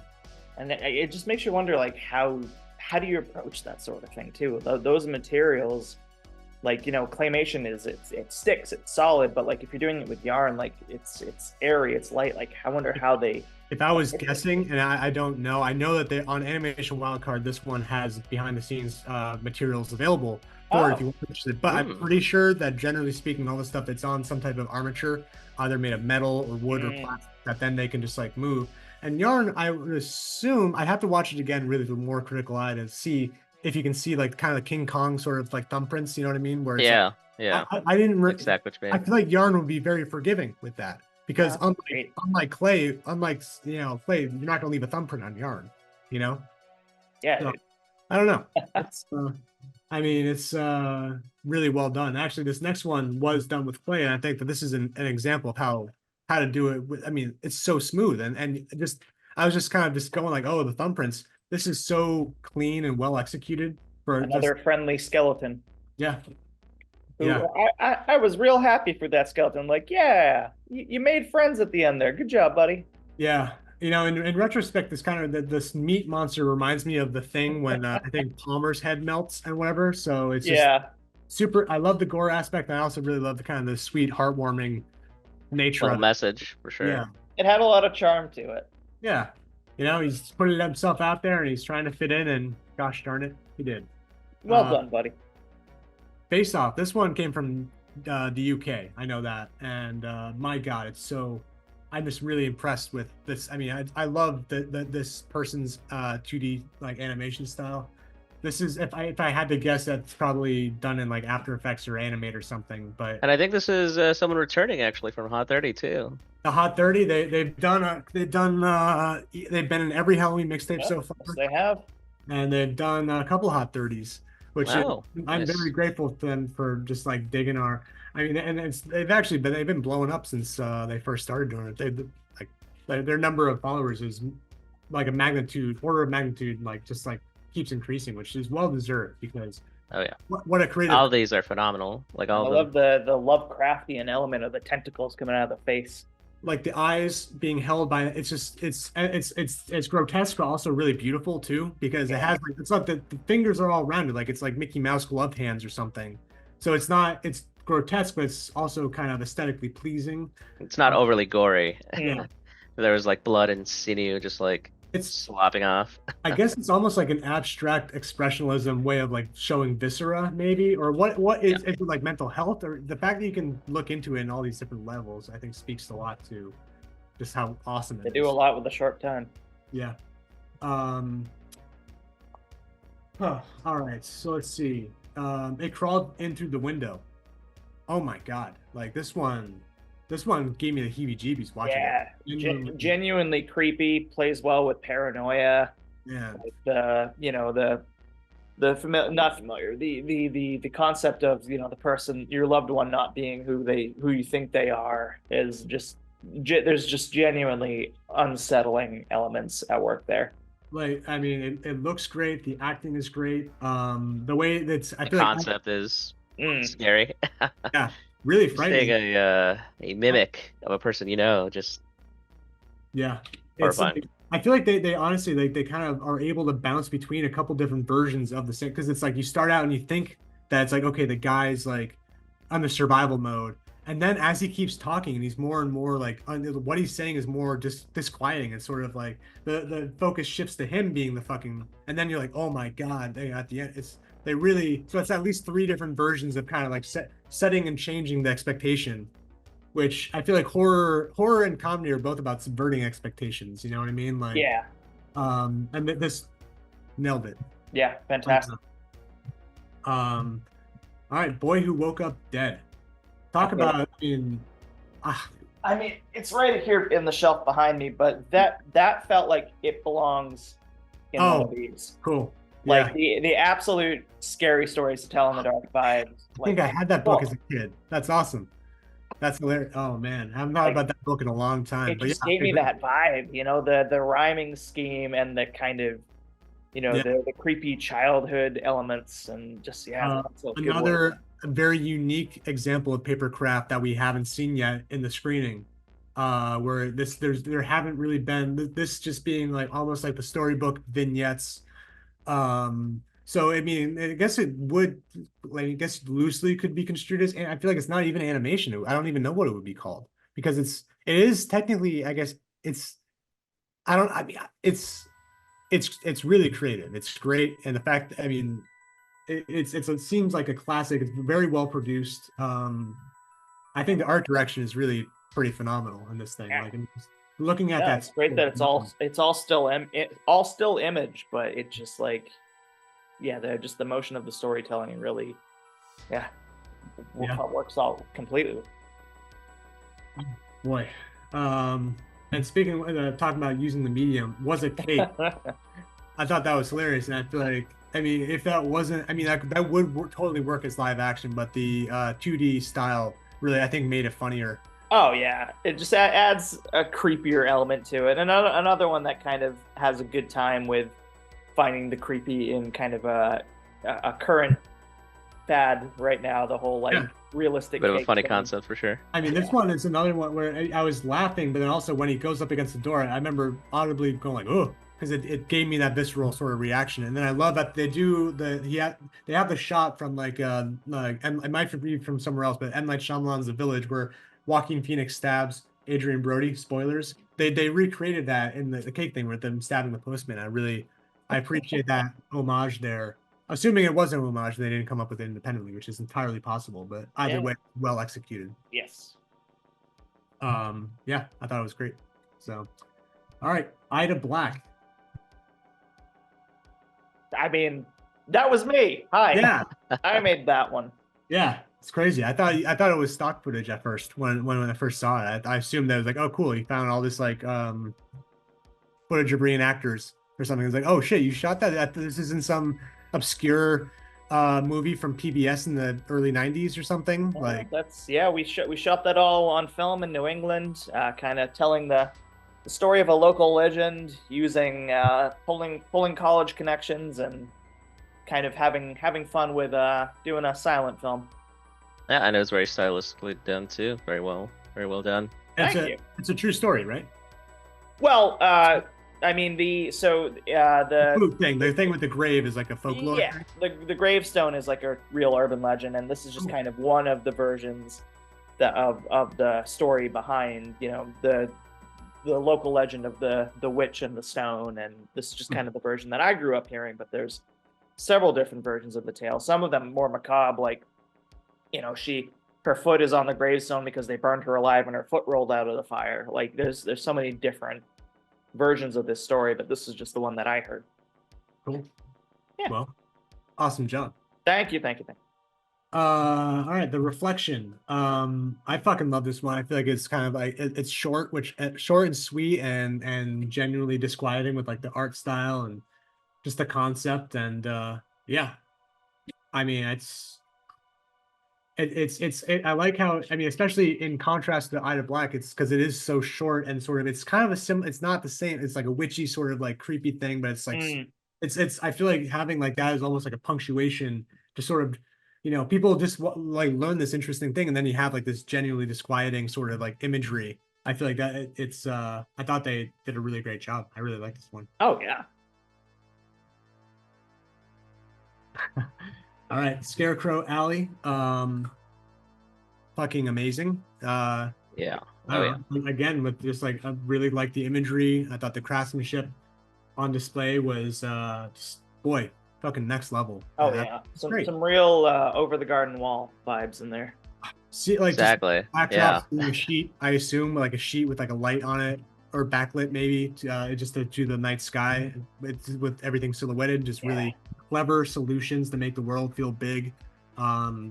Really just awesome puppetry, and yeah. I mean, I've got to say, I think this one's up there for being one of my favorites of the night. Like, it was fantastic. Great. Yeah, it's I think it really, boy, it takes you there. You know what I mean? just pure October vibes firing on all cylinders there. Like it was a cozy cup of hot cider. Yeah, yeah, really well done. Speaking of, it's actually no, I can't think of a natural segue. So look out. Another one that I thought they did an amazing job. I mean, as someone who wears glasses, obviously, I can I like the way it was shot. I like the way it was acted. I like the way it looked. I like the concepts.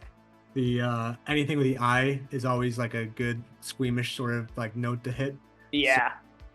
Yeah. On the dropping the bloody glasses thing, like it's like a funny thing. It's so gross, but also the fact that they dropped it like that was sort of like oh, in a good way. And it's one of those situations where, not showing it forces your mind to come up with the worst case thing you could. Yeah, it's a smart use of the resources to, like Spielberg not showing the shark in Jaws, Exactly. Shooting around. I mean, having the wait until dark sort of like stalker scenario. I think that was great. And then the body horror, like just mental body horror. Yes. Awesome. All right. Psychotherapy. Hey. Yeah. So I directed this one. It was a 40-hour film fest for a group that I can say that my team did an awesome job. I love this. I thought you did a fantastic job. Yeah. I loved the twists and the character work was incredible. The performances, like you killed it, man. Thanks. It was both comedic and spooky, and I think it lands on both fronts for sure. The prompt that the team got was psychological and parody or satire. So I like literally, so the writers, I saw them, but they were doing like after they got the prompt and the 40-hour film fest, then you have like 40 hours to make and to submit the thing. So like literally, like they were thinking about, okay, they listed they had the writers room, like what are all the psychological thrillers or horror movies to parody, because those are the two themes, so psychological and parody and whatever. And then like so psycho and just like I like the writers, they literally just like they had, when they came on that, it was like they had the whole thing in like 3 minutes and whatever. It's like, oh fuck, great, cool, awesome. So then it was just, they wrote a draft, and then like the next morning then I think at like 2:00 in the morning I helped them like edit the draft, and then we just fucking shot it. Then they edited it, and then I helped them. I gave notes for a second pass, and then we turned it in, and that's basically what you're seeing. So incredibly impressive that y'all turned that around in 48 hours. Thanks. I thought the team did great. Yes. So, speaking of people who did great, Virgil's Rings. This one was fucking amazing. I walked the entire ride home after the mixtape. My girlfriend and I were like, man, I really just want onion rings right now because of that short. Yeah. They made them so appealing. I feel like this is another one that was like, it's on the surface, it seems like it's a comedy, but it's really genuinely very just kind of disturbing, the way that like the person being mute and sort of the way that they're being manhandled and stuff. It's and then great acting. The performances are really, and the direction is really fantastic, as well as the visuals too. I think they just all around categorically knocked it out of the park. It's a fun concept, and the demon performance was very fun. Like, I love the kind of just casual everyday demon vibe that they brought to it. Like, oh yeah, this is just run of the mill for me. I feel like both performers, if either of them didn't do as amazingly as they did, the short wouldn't be anywhere as good as it is. And that's not, it's just because the performances of both of them are so key to this thing working. Her being just kind of like another Tuesday, and then this person living through like the existential horror of going to hell, and they both nailed it. And I think that's a testament to the performers and the director and the writing too. Amazing job. I love just the worst moment of this person's afterlife is just another day for this demon. It's great. I love the mundane element. Yeah. And the second to last one here, Victoria. I mean, I really like this one. This one, another freaky one. I remember telling the creator of this one that I've seen a lot of horror movies try to do the spindly arm scary thing, and very few of them have ever pulled it off. And it's really funny that like this short, with no elaborate prosthesis or anything, this is I feel like it's one of the best spin the arm scary things I've ever seen, where it's also organically it makes sense that it's just this person being a creep, but it's like this iconic imagery there. And talk about great performances too. I think that the performers both the main performer carried it on her shoulders there, but I mean the found footage format, they crushed it. There's this one moment where she doesn't see the person skittering in the background, but the audience did, and like, or it skitters, it's barely visible, and I heard people in the audience like yeah, there was an audible response at work there. It was really good. And it plays off a familiar fear, you know, what if the person I'm going on a date with is a psycho? Yeah. I like that very much. I can't wait to see what else they continue to do.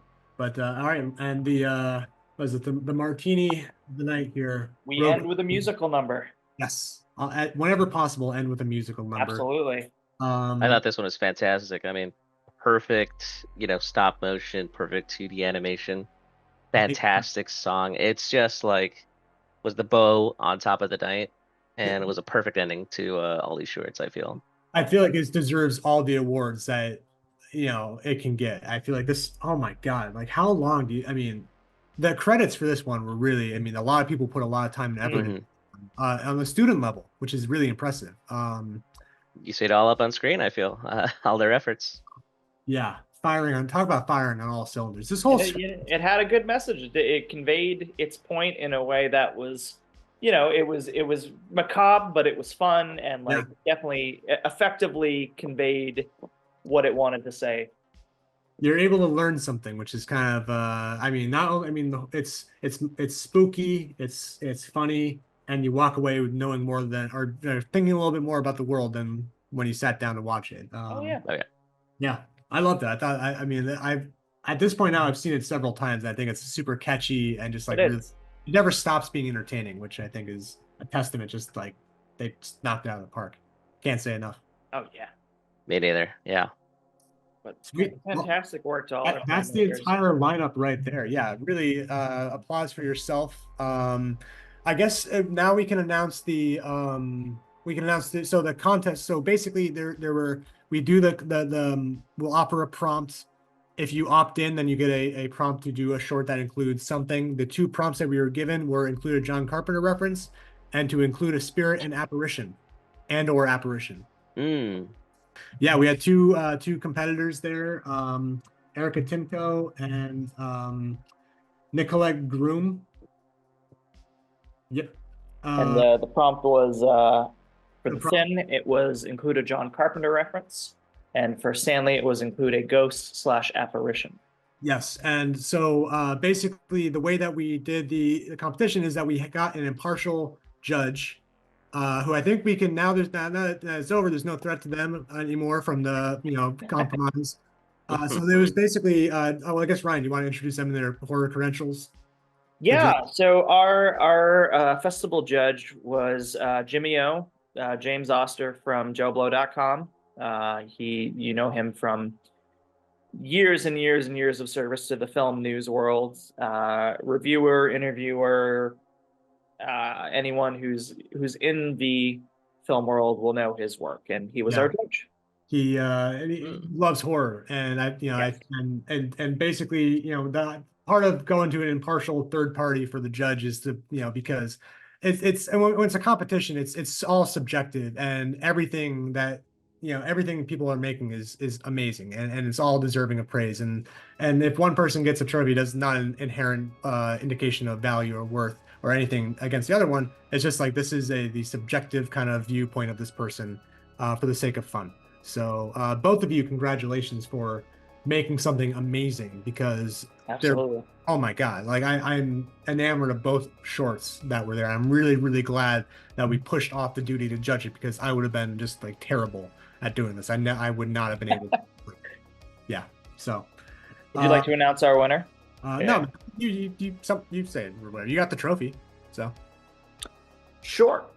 Well, the winner of the coveted Halloween mixtape trophy is The Thin. Boku Asku. Ooh, nice. Congratulations. Congratulations. Well Well done. deserved. It was. I mean, talk about a competition there. I was blown away by both of these, and I mean, the Thin. I'm a huge Thing fan, so I was delighted to see this. Nope, same here. I think I sparked off a conversation, well, like 20 to 30 minute conversation about the Thing and John Carpenter after the show. Nice. Yeah, it's and the fucking puppet. I've never seen a puppet like that. I feel like that's just such a cool aesthetic. Yeah, the puppetry was incredible. Like watching a pizza puppet eat other puppets was a treat. It's pretty fucking far out. Pardon my French. So well done to them. Yeah. Well done all around. And yeah, we're just so thankful to this community and for all the people who, took the time to express themselves and to make things and to submit them. And everyone who wasn't able to be in the show because we only had a certain amount of time at the venue. We're anything you submitted, we're going to throw back into the pod, and please continue to send new horror things in because, there's an audience for it. There's a platform waiting for you, and we can't wait to see what you come up with next. But We hope to see you all. We'll be back for our second annual Halloween launch event. Yes. All right, everyone. See you in 6 months. See you in October or perhaps late September, depending on theater rental rates. But happy Halloween, everyone. Happy Halloween. Happy Halloween.